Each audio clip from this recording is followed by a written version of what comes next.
ಹರೇ ಕೃಷ್ಣ. ಓಂ ಅಜ್ಞಾನತಿಮಿರಾಂಧಸ್ಯ ಜ್ಞಾನಾಂಜನಶಲಾಕಯ ಚಕ್ಷುರುನ್ಮಿಲಿತಂ ಮೇನ ತಸ್ಮೈ ಶ್ರೀ ಗುರವೇ ನಮಃ. ಓಂ ವಿಷ್ಣುಪಾದಾಯ ಕೃಷ್ಣಪ್ರೇಷ್ಠಾಯ ಭೂತಲೆ ಶ್ರೀಮತೆ ಭಕ್ತಿ ವೇದಾಂತ ಸ್ವಾಮಿನ್ನಿತಿ ನಾಮಿನೇ. ನಮಸ್ತೆ ಸರಸ್ವತಿ ದೇವೆ ಗೌರವಾಣಿ ಪ್ರಚಾರಿಣೆ ನಿರ್ವಿಶೇಷ ಶೂನ್ಯವಾದಿ ಪಾಶ್ಚಾತ್ಯ ದೇಶತಾರಿಣೆ. ಜೈ ಶ್ರೀ ಕೃಷ್ಣ ಚೈತನ್ಯ ಪ್ರಭು ನಿತ್ಯಾನಂದ ಶ್ರೀ ಅದ್ವೈತ ಗದಾಧರ ಶ್ರೀವಾಸಾದಿ ಗೌರ ಭಕ್ತವೃಂದ. ಹರೇ ಕೃಷ್ಣ ಕೃಷ್ಣ ಕೃಷ್ಣ ಹರೇ ಹರೇ, ಹರೇ ರಾಮ ರಾಮ ರಾಮ ಹರೇ ಹರೇ. ಹರೇ ಕೃಷ್ಣ.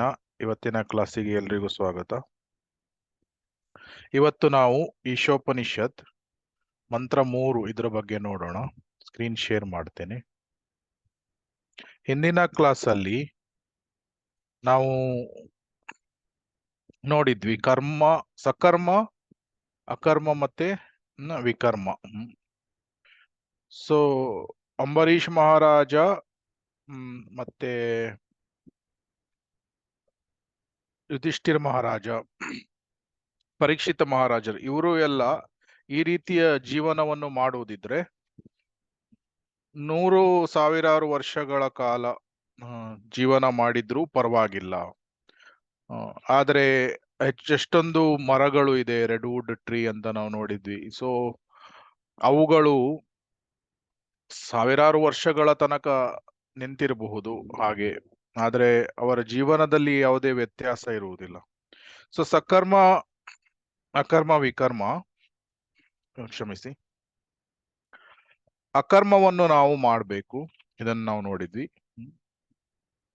ಸೊ ಇವತ್ತು ಮಂತ್ರ 3 ಇದನ್ನು ನೋಡೋಣ. ದಯವಿಟ್ಟು ರಿಪೀಟ್ ಮಾಡಿ. ಆಸುರ್ಯ ನಾಮತೆ ಲೋಕ,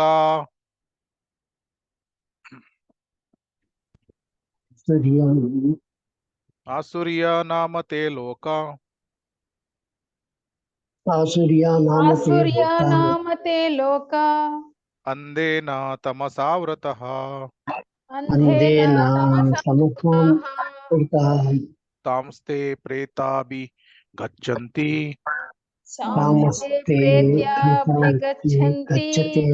ಏಕೆ ಚಾತ್ಮ ಹನೋ ಜನ.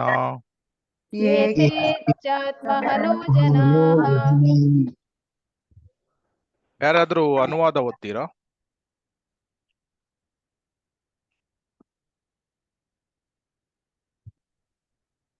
ಪುಸ್ತಕ ಇದೆಯಾ? ಹರೇ ಕೃಷ್ಣ ಪ್ರಭು. ಹರೇ ಕೃಷ್ಣ. ಮತ್ತೆ ಓದಿ. ಅನುವಾದ.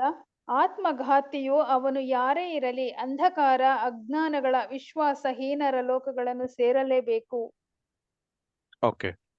ಸೊ ಇಲ್ಲಿ ಆತ್ಮಘಾತಿ ಇದ್ರ ಬಗ್ಗೆ ವಿವರಿಸಿದ್ದಾರೆ. ಆಮೇಲೆ ಇನ್ನೊಂದು ಅವಿದ್ಯೆ, ಆಮೇಲೆ ಡಾರ್ಕ್ನೆಸ್ ಅಂದ್ರೆ ಅಂಧಕಾರ. ಸೊ ಕನೆಕ್ಷನ್ ಏನಿದೆ ಹಿಂದಿನ ಶ್ಲೋಕಕ್ಕೆ, ನಾವು ಹಿಂದಿನ ಮಂತ್ರ 2 ಪ್ರಕಾರ ನಮ್ಮ ಜೀವನವನ್ನು ನಡೆಸದೇ ಇದ್ರೆ ಅದರ ಪರಿಣಾಮ ಏನಾಗ್ತದೆ? ಒಬ್ಬನು ನರಕ ಲೋಕಕ್ಕೆ ಹೋಗ್ಬೇಕಾಗ್ಬೋದು ಅಥವಾ ಪ್ರಾಣಿಗಳ ಜನ್ಮವನ್ನು ಪಡಿಬೇಕಾಗ್ಬೋದು. ಅದನ್ನು ಮುಂದೆ ನೋಡೋಣ.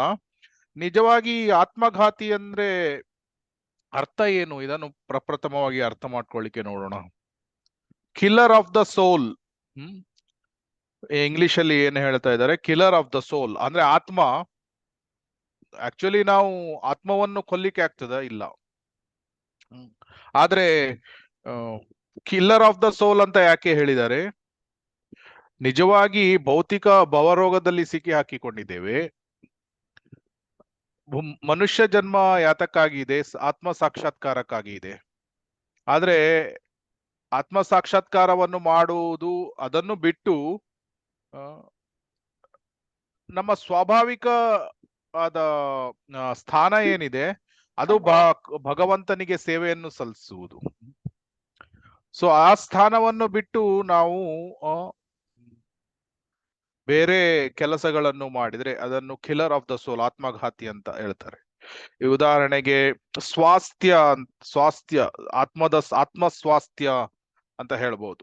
ಸ್ವಾಸ್ಥ್ಯ ಆಫ್ ದ ಸೋಲ್ ಅಂತ. ಸ್ವಾಸ್ಥ್ಯ ಅಂದ್ರೆ ಏನು? ಈಗ ನಿಮ್ಮ ಸ್ವಾಸ್ಥ್ಯ ಹೇಗಿದೆ ಅಂತ ನಾವು ಜನರಲಿ ಮಾತನಾಡಬೇಕಾದ್ರೆ ಹೇಳ್ತೇವೆ, ನಾವು ಹೆಲ್ತಿ ಆಗಿದ್ದೇವೋ, ಆರೋಗ್ಯಕರವಾಗಿ ಇದೆವೋ ಅಂತ ಕೇಳ್ತೇವೆ. ಆದ್ರೆ ಆತ್ಮ ಯಾವಾಗ ಸ್ವಸ್ಥವಾಗಿ ಇರ್ತದೆ, ಸ್ವಾಸ್ಥ್ಯವಾಗಿ ಇರ್ತದೆ. ಜೀವೇರ ಸ್ವರೂಪ ಹೋಯ ಕೃಷ್ಣೇರ ನಿತ್ಯ ದಾಸ. ಕೃಷ್ಣನ ನಿತ್ಯ ದಾಸ ಅಂತ ತಾನು ಯಾವಾಗ ಅರ್ಥ ಮಾಡಿಕೊಂಡು ಇರ್ತಾನೆ, ಜೀವಾತ್ಮ ಯಾವಾಗ್ಲೂ ಸಂತೋಷದಿಂದ ಇರ್ತಾನೆ. ಆದ್ರೆ ಡಿಸೀಸ್ ಆಫ್ ದ ಸೋಲ್, ಯಾವಾಗ ಅನಾರೋಗ್ಯ ಇರ್ತದೆ, ಅದಕ್ಕೆ ಕರೆಸ್ಪಾಂಡಿಂಗ್ ಶ್ಲೋಕ ಏನಿದೆ, ಇಚ್ಛಾ ದ್ವೇಷ ಸಮುತ್ತೇನ ದ್ವಂದ್ವ ಮೋಹೇನ ಭಾರತ. ಸೊ ಇಚ್ಛಾ ದ್ವೇಷ, ಇಚ್ಛೆ ಮತ್ತೆ ದ್ವೇಷಗಳನ್ನು ಹೊಂದಿರ್ತಾನೆ. ಭೌತಿಕವಾದ ಇಚ್ಛೆಗಳು, ಮಾಯೆಯಲ್ಲಿ ಸಿಲುಕಿ, ಭರಮೆಯಲ್ಲಿ ಸಿಲುಕಿ, ನಾನು ಎಂಜಾಯರ್, ನಾನು ಭೋಕ್ತಾ ಅಂತ ಆಲೋಚನೆ ಮಾಡ್ತಾನೆ. ಆಮೇಲೆ ಕೃಷ್ಣನಿಗೆ ವಿಮುಖನಾಗಿ ಬಿಡ್ತಾನೆ. ಅದರಿಂದ ಜೀವಾತ್ಮ ಮೂರ್ಖನಾಗಿ ತಾನೇ ಸ್ವತಂತ್ರ ಅಂತ ಆಲೋಚನೆ ಮಾಡಿ ಭಗವಂತನಿಂದ ದೂರ ಹೋಗ್ತಾನೆ. ಸೊ ಅದಕ್ಕಾಗಿ ಹೇಳ್ತಾರೆ, ಭಯಂ ದ್ವಿತೀಯ ಅಭಿನಿವೇಶ ಸತಸ್ಯಾತ್. ಭೌತಿಕ ಜೀವನ ಏನಿದೆ ಇದು ಭಯದಿಂದ ತುಂಬಿದೆ. ಪ್ರತಿಯೊಬ್ಬರಿಗೆ ನಾಳೆ ಏನಾಗ್ತದೆ, ಮುಂದಿನ ವರ್ಷ ನನಗೆ ಕೆಲಸ ಇಲ್ಲದಿದ್ರೆ ಹೇಗೆ ಜೀವನ ನಡೆಸುವುದು, ಈ ರೀತಿ ಭಯದಿಂದ ಜೀವನವನ್ನು ಮಾಡ್ತಾರೆ. ಫಿಯರ್ ಫಾರ್ ಸರ್ವೈವಲ್ ಅಂತ. ಈಗ ಮನುಷ್ಯ ಜನ್ಮದಲ್ಲಿ ಅಷ್ಟು ಗೊತ್ತಾಗದೇ ಇರ್ಬೋದು. ಪ್ರಾಣಿಗಳನ್ನು ನೋಡಿದ್ರೆ ಒಂದು ಆಹಾರವನ್ನು ಹಿಡಿಬೇಕಾದ್ರೆ ಎಷ್ಟು ಕಷ್ಟ ಇರ್ತದೆ. ಒಂದು ಹುಲಿಗೆ ಜಿಂಕೆಯನ್ನು ಹಿಡಿಬೇಕಾದ್ರೆ ಅಷ್ಟು ಓಡ್ಬೇಕು, ಈ ರೀತಿ. ಆದ್ರೆ ಲೋಭ ಮತ್ತೆ ನಮ್ಮದೇ ಆದ ನೀಡ್ ಅಂತ ಇದೆ, ಗ್ರೀಡ್ ಅಂಡ್ ನೀಡ್. ನಮ್ಗೆ ಈಗ ಆಕ್ಚುಲಿ ನಮ್ಮ ದೈನಂದಿನ ಆಹಾರ ಅಥವಾ ಬೇಸಿಕ್ ಏನು ಅಗತ್ಯಗಳು ಇದೆ, ಅದನ್ನು ಭಗವಂತ ಆಟೋಮೆಟಿಕಲಿ ಪೂರೈಸ್ತಾನೆ ಅದನ್ನು. ಉದಾಹರಣೆಗೆ ಒಂದು ಆನೆ ಎಷ್ಟು ಕೆಜಿ ಗಟ್ಲೆ ಆಹಾರವನ್ನು ತಿಂತದೆ. ಆ ಕೆಜಿ ಗಟ್ಲೆ ಆಹಾರವನ್ನು ತಿನ್ಬೇಕಾದ್ರೆ ಕಾಡಿನಲ್ಲಿ ಎಲ್ಲಾ ರೀತಿಯ ಅನುಕೂಲತೆ ಸೌಕರ್ಯಗಳನ್ನು ಭಗವಂತ ಮಾಡಿದಾನೆ ಆನೆಗೆ ತಿನ್ಲಿಕ್ಕೆ. ಆದ್ರೆ ದಟ್ ಈಸ್ ದ ನೀಡ್. ಆದ್ರೆ ಗ್ರೀಡ್ ಬಂದಾಗ, ಲೋಭ ಬಂದಾಗ ಆನೆ ಏನ್ ಮಾಡ್ತದೆ, ಶುಗರ್ ಕೇನ್, ನನಗೆ ಕಬ್ಬನ್ನೇ ತಿನ್ಬೇಕು ಅಂತ ಕಬ್ಬಿನ ತೋಟಕ್ಕೆ ಬರ್ತದೆ. ಇಲ್ಲಿ ಕಬ್ಬಿನ ತೋಟದಲ್ಲಿ ಇದು ಬೇಲಿ ಹಾಕಿದ್ರೆ ಬೇಲಿಯನ್ನು ಮುರಿಲಿಕ್ಕೆ ಹೋಗ್ತದೆ. ಅದು ತಂತಿಗಳು ಇದ್ರೆ ಚೂಪಾಗಿರ್ತದೆ, ತಂತಿಗಳು ಚುಚ್ಚಿ ಗಾಯ ಆಗ್ಬೋದು. ಆದ್ರಿಂದ ಭೌತಿಕ ಲೋಕದಲ್ಲಿ ಯಾವಾಗ್ಲೂ ಡೇಂಜರ್ ಇದೆ. ಆದ್ರೆ ಹೊರಗಿಂದ ನೋಡ್ಬೇಕಾದ್ರೆ ಭೌತಿಕ ಲೋಕ ತುಂಬಾ ಸುಂದರವಾಗಿ ಕಾಣ್ತದೆ. ಆಕ್ಚುಲಿ ಮಾಯಾ ಅದು ನಮ್ಗೆ ಹೇಗೆ ಅವಳು ಪ್ರಸ್ತುತ ಪಡಿಸ್ತಾಳೆ ಅಂದ್ರೆ, ಭೌತಿಕ ಲೋಕ ತುಂಬಾ ಸುಂದರವಾಗಿದೆ. ಸಮುದ್ರವನ್ನು ನೋಡ್ಬೇಕಾದ್ರೆ ಸಮುದ್ರ ತುಂಬಾ ಸುಂದರವಾಗಿದೆ. ಆದ್ರೆ ಒಳಗಡೆ ಹೋದ್ರೆ ಶಾರ್ಕ್, ತಿಮಿಂಗಿಲಗಳು ನಮ್ಮನ್ನು ತಿಂದಾಕ್ಬಹುದು, ಅಥವಾ ಎಷ್ಟು ಡೀಪ್ ಇರ್ತದೆ ಅಂಧಕಾರ ಒಳಗಡೆ.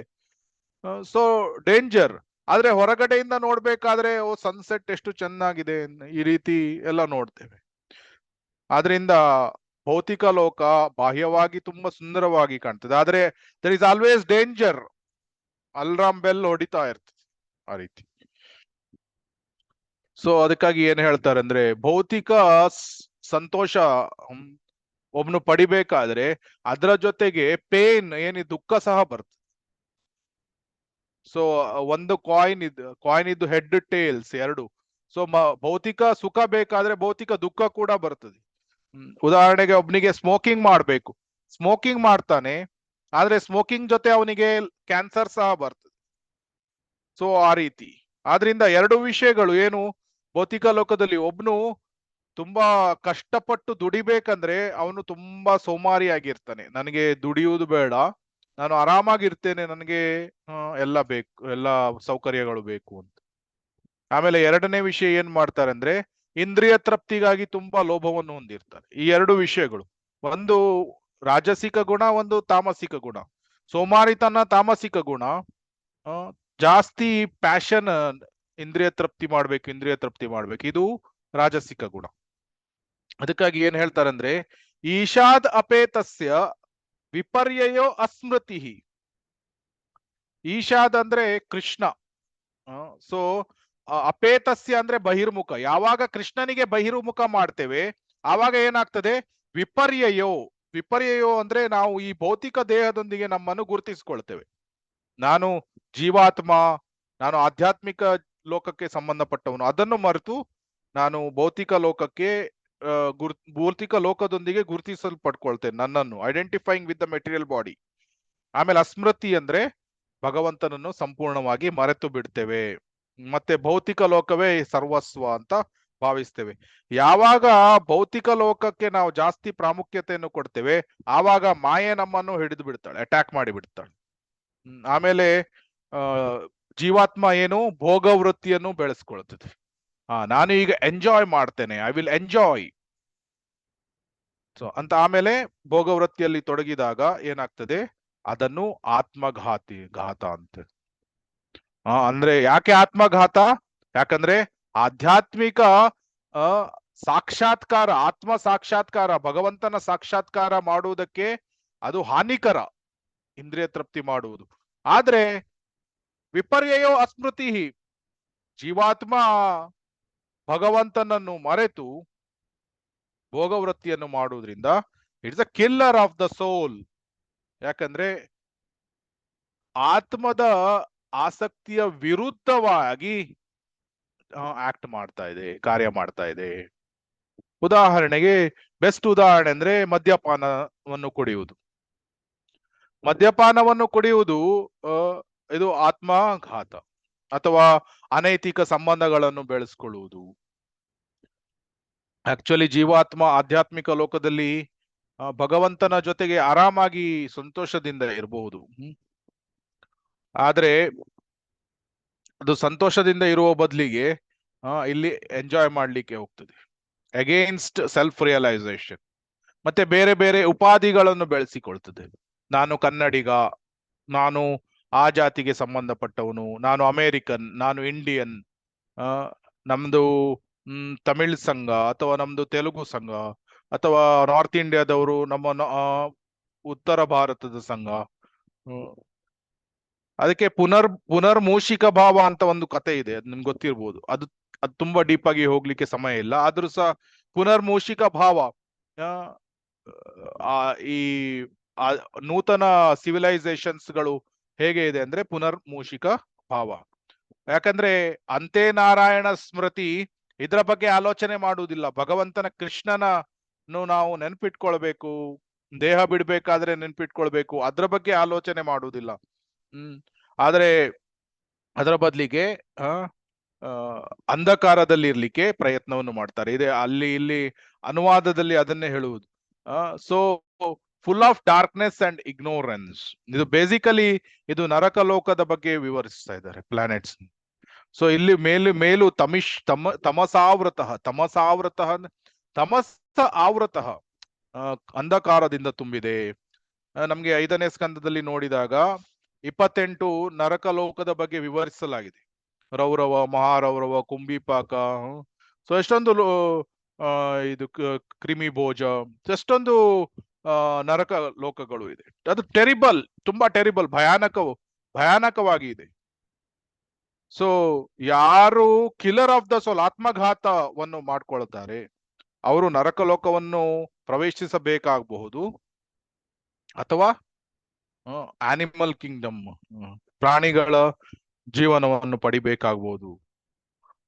ಸೊ ಅದಕ್ಕೆ ಈಗ ಭಾವಾರ್ಥದಲ್ಲಿ ಶೀಲಾ ಪ್ರಭುಪಾದ ತುಂಬಾ ಸುಂದರವಾಗಿ ವಿವರಿಸಿದ್ದಾರೆ. ಅಂದ್ರೆ ಅದನ್ನು ನಾವು ನೋಡೋಣ. ಅಂದ್ರೆ ಇದು ಲೆಕ್ಚರ್ಸ್ ಇಂದ ಪಡೆದಿರುವಂತಹ ಪಾಯಿಂಟ್ಸ್ ಗಳು. 1ನೇ ಪ್ಯಾರವನ್ನು ಯಾರಾದ್ರೂ ಓದಿ ದಯವಿಟ್ಟು.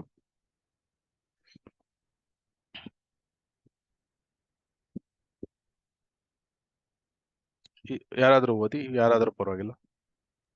ಓದ್ಲ ಪ್ರಭು. ಹಾ ಮಾತಾಜಿ. ಭಾವಾರ್ಥ: ಮಾನವನ ಬದುಕಿಗೂ ಪ್ರಾಣಿಯ ಬದುಕಿಗೂ ಜವಾಬ್ದಾರಿಯಲ್ಲಿ ತುಂಬಾ ವ್ಯತ್ಯಾಸವಿದೆ. ಈ ಜವಾಬ್ದಾರಿಗಳನ್ನರಿತು ಆ ಮನೋಭಾವದಿಂದ ನಡೆಯುವವರನ್ನು ಸುರರು ಎಂದು, ತಮ್ಮ ಜವಾಬ್ದಾರಿಗಳ ಬಗ್ಗೆ ಅಸಡ್ಡೆ ತೋರುವವರನ್ನು ಅಥವಾ ಅವುಗಳ ಅರಿವೇ ಇಲ್ಲದಿರುವವರನ್ನು ಅಸುರರು ಎಂದು ಕರೆಯುತ್ತಾರೆ. ಇವೆರಡು ಬಗೆಯ ಜನರು ಪ್ರಪಂಚದಾದ್ಯಂತ ಕಾಣಸಿಗುತ್ತಾರೆ. ಸುರರು ಯಾವಾಗಲೂ ಪರಮಪ್ರಭುವಿನ ಚರಣ ಕಮಲಗಳನ್ನೇ ಬಯಸಿ ಅದಕ್ಕಾಗಿ ಶ್ರಮಿಸುತ್ತಾರೆ ಎಂದು ಋಗ್ವೇದದಲ್ಲಿ ಹೇಳಿದೆ. ಅವರು ನಡೆದ ದಾರಿ ಸೂರ್ಯನ ಪಥದಷ್ಟೇ ಬೆಳ್ಳಂಬೆಳಕು. ನೆಕ್ಸ್ಟ್ ಪ್ಯಾರ ಬೇರೆಯವರು ಓದ್ತೀರಾ, ಇಲ್ಲಾಂದ್ರೆ ಮಾತಾಜಿ ಕಂಟಿನ್ಯೂ ಮಾಡಿ. ಹರೇ ಕೃಷ್ಣ ಪ್ರಭು. ಎಷ್ಟನೇ ಕೃಷ್ಣ. ಪೇಜ್ ನಂಬರ್ ಇದೆ?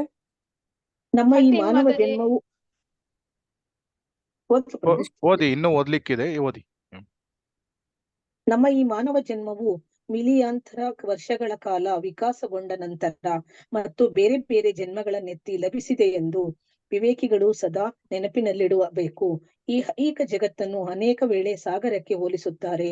ಈ ಮಾನವ ದೇಹವನ್ನು ಸಾಗರವನ್ನು ದಾಟುವ ಸಲುವಾಗಿಯೇ ನಿರ್ಮಿಸಿದ ಸದೃಢ ನೌಕೆಗೆ ಹೋಲಿಸಲಾಗಿದೆ. ವೇದಶಾಸ್ತ್ರಗಳನ್ನು, ಆಚಾರ್ಯರನ್ನು, ನುರಿತ ಅಂಬಿಗರಿಗೂ ಮಾನವ ದೇಹದ ಅಂಗಾಂಗಗಳನ್ನು ಗಂತವ್ಯಕ್ಕೆ ಸುಗಮವಾಗಿ ಹೋಗಿ ತಲುಪಲು ನೆರವಾಗುವಂತಹ ಗಾಳಿಗೂ ಹೋಲಿಸಲಾಗಿದೆ. ಇಷ್ಟೆಲ್ಲ ಸೌಕರ್ಯಗಳಿದ್ದು ಒಬ್ಬ ವ್ಯಕ್ತಿಯು ತನ್ನ ಬದುಕನ್ನು ಆತ್ಮ ಸಾಕ್ಷಾತ್ಕಾರಕ್ಕೆ ಬಳಸಿಕೊಳ್ಳದಿದ್ದರೆ ಅವನು ಆತ್ಮಶ ಅಂದರೆ ಆತ್ಮಘಾತಕ ಎಂದು ಭಾವಿಸಬೇಕು. ಆತ್ಮಘಾತಕನು ಶಾಶ್ವತ ಕಷ್ಟವನ್ನು ಅನುಭವಿಸಲು ಅಜ್ಞಾನದ ಕಗ್ಗತ್ತಲನ್ನು ಪ್ರವೇಶಿಸುವುದು ಖಂಡಿತ ಎಂದು ಈಶೋಪನಿಷತ್ ಎಚ್ಚರಿಕೆ ನೀಡುತ್ತದೆ. ಹರೇ ಕೃಷ್ಣ. ಹರೇ ಕೃಷ್ಣ. ಒಂದು ಭಗವದ್ಗೀತೆಯಲ್ಲಿ ಏನು ಹೇಳಿದ್ದಾರೆ? ಊರ್ಧ್ವಂ ಗಚ್ಚಂತಿ ಸತ್ವಸ್ಥ ಮಧ್ಯೆ ತಿಷ್ಟಂತಿ ರಾಜಸಃ ಜಗನ್ಯ ಗುಣ ವೃತ್ತಿಸ್ಥ ಅಧೋ ಗಚ್ಚಂತಿ ತಾಮಸ. ಸೊ ಸತ್ವಗುಣದಲ್ಲಿ ಯಾರು ಇರ್ತಾನೆ ಅವನು ಮೇಲೆ ಮೇಲೆ ಹೋಗ್ತಾನೆ. ಮೇಲೆ ಅಂದ್ರೆ ಮೇಲೆ ಸ್ವರ್ಗಲೋಕಕ್ಕೆ. ರಾಜಸಿಕ ಯಾರು ಗುಣಗಳನ್ನು ಬೆಳೆಸ್ಕೊಳ್ತಾರೆ ಅಂದ್ರೆ ಬೇಸಿಕಲಿ ನಾವು ಜೀವನದ ಉದ್ದಕ್ಕೂ ಯಾವ ಗುಣಗಳ ಜೊತೆ ನಾವು ಜಾಸ್ತಿ ಬೆರಿತೇವೆ ಅಂತಹ ದೇಹವನ್ನು ನಾವು ಕ್ರಿಯೇಟ್ ಮಾಡ್ಕೊಳ್ತೇವೆ. ಸತ್ವಗುಣ ರಾಜಸಿಕ ಗುಣಗಳನ್ನು ಬೆಳೆಸಿಕೊಳ್ಳುವವರು ಅವರು ಜನರಲಿ ಈ ಭೂಲೋಕದಲ್ಲೇ ಇರ್ತಾರೆ. ಮತ್ತೆ ಮನುಷ್ಯ ದೇಹ ಸಿಗ್ಬಹುದು, ಆ ರೀತಿ. ತಾಮಸಿಕ ಯಾವರು ಅಧೋಗಚ್ಚಂತಿ ತಾಮಸ, ಕೆಳಗೆ ಹೋಗ್ತಾನೆ. ತಾಮಸದಲ್ಲಿ ಇದು ಅವನು ಕೆಳಗಿನ ಲೋಕಗಳಿಗೆ ಹೋಗ್ತಾನೆ. ಅದಕ್ಕಾಗಿ ಜಗನ್ಯ ಗುಣ ವೃತ್ತಿಸ್ಥ ಅಂದ್ರೆ ಹೆಚ್ಚಾಗಿ ಈ ಸೆಕ್ಸ್ ಲೈಫ್ ಅಲ್ಲಿ ಜಾಸ್ತಿ ಇಂಟ್ರೆಸ್ಟ್ ಗಳನ್ನು ಪಡೆಯದಿರುವವರು ಜಗನ್ಯ ಗುಣ ವೃತ್ತಿಸ್ಥ. ಅಂತಹ ವ್ಯಕ್ತಿಗಳು ನರಕಕ್ಕೆ ಹೋಗ್ಬೇಕಾಗಬಹುದು. ಅಥವಾ ಅನಿಮಲ್ ರೆಪ್ಟೈಲ್ಸ್ಗಳು ಅಂದ್ರೆ ಮೊಸಳೆ ಅಥವಾ ಕಪ್ಪೆ ಅಥವಾ ಮರಗಳು, ಈ ರೀತಿ ಆಗ್ಬೇಕಾಗಬಹುದು. ಶೀಲ ಪ್ರಭುಪಾದರಿಗೆ ಒಬ್ರು ಏನು ಕೇಳ್ತಾ ಇದ್ರು, ಏನು ನಿಮ್ಮ ಶಿಷ್ಯರು ಯಾಕೆ ಅಷ್ಟು ತುಂಬಾ ಬ್ರೈಟ್ ಆಗಿ ಕಾಣಿಸ್ತಾರಲ್ಲ ಅಂತ. ಅದಕ್ಕೆ ಶೀಲ ಪ್ರಭುಪಾದರು ಹೇಳಿದ್ರು, ಏನು ಖಂಡಿತವಾಗಿ, ಯಾಕೆಂದ್ರೆ ಅವರು ಟ್ರಾನ್ಸೆಂಡೆಂಟಲ್ ಆಹಾರ ಪ್ರಸಾದಂ ಇದನ್ನು ಸ್ವೀಕಾರ ಮಾಡ್ತಾರೆ. ಹರೇ ಕೃಷ್ಣ ಮಹಾಮಂತ್ರವನ್ನು ಜಪ ಮಾಡ್ತಾರೆ. 4 ನಿಯಂತ್ರಕ ತತ್ವಗಳನ್ನು ಪಾಲನೆ ಮಾಡ್ತಾರೆ.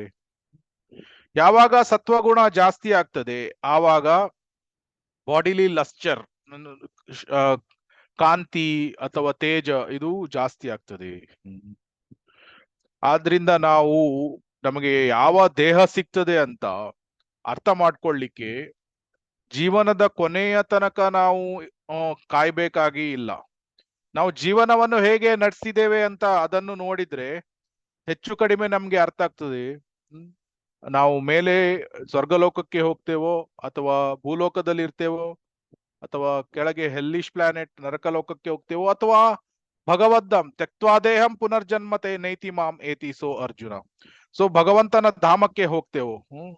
ಸೊ ಅದನ್ನು ಹೆಚ್ಚು ಕಡಿಮೆ ಪ್ರೆಡಿಕ್ಟ್ ಮಾಡ್ಬೋದು. ಅದರಿಂದ ಅಸುರರಿಗೆ ಗೊತ್ತಿಲ್ಲ ಏನು. ಇಲ್ಲಿ ಹೇಳ್ತಾ ಇದ್ದಾರೆ 2 ರೀತಿಯ ವ್ಯಕ್ತಿಗಳು ಇರ್ತಾರೆ, ಸುರರು ಅಸುರರು. ಅಸುರರಿಗೆ ಗೊತ್ತಿಲ್ಲ ಏನನ್ನು ಮಾಡಬೇಕು ಏನನ್ನು ಮಾಡಬಾರದು, ಅದು ಗೊತ್ತಿಲ್ಲ. ಆಮೇಲೆ ಅವರಿಗೆ ಗೊತ್ತಿಲ್ಲ ಏನು ಹೂ ಆಮ್ ಐ, ನಾನು ಯಾರು, ಅಹಂ ಬ್ರಹ್ಮಾಸ್ಮಿ ಅದು ಗೊತ್ತಿಲ್ಲ, ನಾನು ಜೀವಾತ್ಮ ಅದು ಗೊತ್ತಿಲ್ಲ. ಆಮೇಲೆ ಎಲ್ಲಿಂದ ನಾನು ಬಂದೆ, ಎಲ್ಲಿಗೆ ಮುಂದೆ ಜೀವನದ ಇದು ಮರಣದ ನಂತರ ಹೋಗ್ತೇನೆ ಗೊತ್ತಿಲ್ಲ. ಒಂದು ಹಂದಿ ಇದ್ರೆ, ಹಂದಿ ಅದು ಎಲ್ಲ ರಿಲೇಟಿವ್ಸ್ ಗಳ ಜೊತೆಗೆ ಸಹ ಸೆಕ್ಸ್ ಮಾಡ್ತದೆ. ಅದಕ್ಕೆ ಯಾಕಂದ್ರೆ ಅದು ಏನು ಗೊತ್ತೇ ಇಲ್ಲ ಅದು. ಸೊ ತಿನ್ಬೇಕಾದ್ರೆ ಸಹ ಆಹಾರ ಅಂತದ್ದೇ, ಮಲ ಪಚ್ಚೆ ಅದಂತದೇ ತಿಂತದೆ. ಸೊ ಅಸುರರು ಸಹ ಹೆಚ್ಚು ಕಡಿಮೆ ಹಾಗೆ ಅನೈತಿಕ ಸಂಬಂಧಗಳನ್ನು ಯಾರ್ಯಾರ ಜೊತೆ ಬೆಳೆಸ್ಕೊಳ್ತಾರೆ. ಅದ ತಿನ್ಬೇಕಾದ್ರೆ ಏನೇನು ತಿಂತಾರೆ, ಕಪ್ಪೆಯನ್ನು ತಿಂತಾರೆ, ನಾಯಿಯನ್ನು ತಿಂತಾರೆ ಕೆಲವರು, ಅಥವಾ ಸ್ನೇಕ್ ನೂಡಲ್ಸ್ ಗಳನ್ನು ಏನೇನೋ. ಸೊ ಚಿಕನ್ ಜಾಸ್ತಿ ತಿಂದಾಗ ಚಿಕನ್ ಫ್ಲೂ ಅಂತ ಬಂತು. ಚಿಕನ್ ಅನ್ನು ಜಾಸ್ತಿ ತಿನ್ನ ಚಿಕನ್ ಫ್ಲೂ ಭಗವಂತ ಕಳಿಸಿದ. ಆದ್ರೆ ಸ್ವಲ್ಪ ಸಮಯದ ನಂತರ ಮತ್ತೆ ಚಿಕನ್ ಅನ್ನು ತಿನ್ಲಿಕ್ಕೆ ಆರಂಭವನ್ನು ಮಾಡ್ತಾರೆ. ಸೊ ಅದರಿಂದ ಒಂದು ವಿಷಯ ಅವರಿಗೆ ಗೊತ್ತಿಲ್ಲ, ಏನು ಜೀವಾತ್ಮಕ್ಕೆ ಏನಾದ್ರೂ ಎಂಜಾಯ್ ಮಾಡ್ಬೇಕಂತ ಇದ್ರೆ ಸಹ ಭಗವಂತನ ಸ್ಯಾಂಕ್ಷನ್ ಬೇಕಾಗ್ತದೆ. ಆ ಭಗವಂತನಿಂದ ಪರ್ಮಿಷನ್ ಅಂತ ಸಿಕ್ಕಿದ್ರೆ ಮಾತ್ರ ಎಂಜಾಯ್ ಮಾಡ್ಲಿಕ್ಕೆ ಆಗ್ತದೆ. ಒಂದು ಸಣ್ಣ ಮಗು ಇದ್ರೆ ಇದು ಗ್ಯಾಸ್ ಅಲ್ಲಿ ಬರ್ನರ್ ಅಲ್ಲಿ ಕೆಲವು ಚಂದ ಸ್ವಲ್ಪ ಕಾಸ್ಟ್ಲಿ ಬರ್ನರ್ಸ್ ಎಲ್ಲ ಇದ್ರೆ ಅಲ್ಲಿದ್ದು ಬರುವ ಬೆಂಕಿ ಅದು ಒಳ್ಳೆ ಹೂವಿನ ಇದ್ರ ಹಾಗೆ ಕಾಣ್ತದೆ, ರೌಂಡ್ ಆಗಿ. ಅದ್ ನೋಡ್ಬೇಕಾದ್ರೆ ತುಂಬಾ ಸುಂದರವಾಗಿ ಕಾಣ್ತದೆ. ಅದಕ್ಕೆ ಮಗು ಬಂದು ತಾಯಿಗೆ ಹಠ ಮಾಡಿ ಕೇಳಿದ್ರೆ ನಾನು ಅದನ್ನು ಮುಟ್ತೇನೆ ಅಂತ, ತಾಯಿ ಇಲ್ಲ ಇಲ್ಲ ಇಲ್ಲ ಅಂತ ಹೇಳ್ತಾ ಇತ್ತು. ಇದು ಬಿಡುದೇ ಇಲ್ಲ ಹಾಗೆ. ಸೊ ಅದೇ ರೀತಿ ಜೀವಾತ್ಮ ಪರಮಾತ್ಮಕ್ಕೆ ಪದೇ ಪದೇ ಕೇಳ್ತಾ ಇರ್ತದೆ, ನನಗೆ ಭೋಗವೃತ್ತಿಯೇ ಬೇಕು, ಭೋಗವನ್ನು ಮಾಡ್ಬೇಕು. ಆದ್ರೆ ಲಾಸ್ಟಿಗೆ ಇದು ಪರಮಾತ್ಮ ಸ್ಯಾಂಕ್ಷನ್ ಅನ್ನು ಮಾಡ್ಬೋದು. ಏನು, ಓಕೆ ಇಷ್ಟ ಇರುವುದಿಲ್ಲ ಆದ್ರೂ ಸಹ ಸ್ಯಾಂಕ್ಷನ್ ಮಾಡ್ಬೋದು. ಆದ್ರೆ ಇಲ್ಲಿ ಏನ್ ಹೇಳಿದ್ದಾರೆ, human life means heavy responsibilities. ಮನುಷ್ಯ ಜನ್ಮದಲ್ಲಿ ಜವಾಬ್ದಾರಿಯನ್ನು ತೆಗೆದುಕೊಳ್ಳಬೇಕು. ಸುಮ್ಮನೆ ಈ ಶ್ರೀಗಂಧದ ಮರ ಇದ್ದಾಗೆ, ಶ್ರೀಗಂಧದ ಮರವನ್ನು ನಾವು ನೀರು ಬಿಸಿ ಮಾಡ್ಲಿಕ್ಕೆ ವುಡ್ ಯೂಸ್ ಮಾಡ್ತಾರೆ, ಮರ ಅದು ಕಟ್ಟಿಗೆ ಅದು ಅಂತದಕ್ಕೆ ಯೂಸ್ ಮಾಡುವುದಲ್ಲ. ಶ್ರೀಗಂಧದ ಮರ ಏನಿದೆ ಅದು ಗಂಧ ಮಾಡ್ಲಿಕ್ಕೆ ಉಪಯೋಗಿಸ್ತಾರೆ. ಈಗ ನಮ್ದು ಅಕ್ಷಯ ತೃತೀಯದಿಂದ ಭಗವಂತನಿಗೆ ಗಂಧವನ್ನು ಹಚ್ಚುತ್ತಾರೆ. ಸೊ ಆ ರೀತಿ. So it is very costly. ಈಗ BMW ಕಾರ್ ಅಥವಾ BMW ಕಾರ್ ಅನ್ನು ಟ್ರ್ಯಾಕ್ಟರ್ ಯೂಸ್ ಮಾಡಿದಾಗೆ ಅಲ್ಲಿ ಫೀಲ್ಡ್ ಅಲ್ಲಿ ನೆಲ ಗದ್ದೆ ಉಳ್ಲಿಕ್ಕೆ ಯೂಸ್ ಮಾಡ್ಲಿಕ್ಕೆ ಆಗುದಿಲ್ಲ. ಸೊ ಅದಕ್ಕೆ ಏನ್ ಹೇಳಿದ್ದಾರೆ, ಜನನೀನ ಸತ್ಯಾತ್ ಗುರುಂನ ಸಸ್ಯಾತ್. ಸೊ ಆ ಸಸ್ಯಾತ್ ಶ್ಲೋಕ ಏನಿದೆ, ದಟ್ ಇಸ್ ಅ ಶ್ಲೋಕ ಆಫ್ ರೆಸ್ಪಾನ್ಸಿಬಿಲಿಟಿ, ಜವಾಬ್ದಾರಿ. ಆದ್ರೆ ಕೆಲವರು ಆಲೋಚನೆ ಏನ್ ಮಾಡ್ತಾರೆ, ಜವಾಬ್ದಾರಿ ಅಂದ್ರೆ ನನ್ನ ಮಗಳಿಗೆ ಮದುವೆ ಆಗಿದೆ, ನನ್ನ ಮಗ ಅವನಿಗೆ ಒಳ್ಳೆ ಕೆಲಸ ಸಿಕ್ಕಿದೆ, ಅವನು ಸಹ ಮದುವೆ ಆಗಿ ಮಕ್ಕಳೆಲ್ಲ ಇದ್ದಾರೆ, ನನ್ನ ಇದು ರೆಸ್ಪಾನ್ಸಿಬಿಲಿಟಿ ಮುಗೀತು, ನನ್ಗಿನ್ನು ಏನು ಜೀವನದಲ್ಲಿ ರೆಸ್ಪಾನ್ಸಿಬಿಲಿಟಿ ಇಲ್ಲ ಅಂತ ಅವರು ಅರ್ಥ ಮಾಡ್ಕೊಂಡು ಆ ರೀತಿಯ ಆಲೋಚನೆಯನ್ನು ಮಾಡ್ಕೊಂಡಿರ್ತಾರೆ.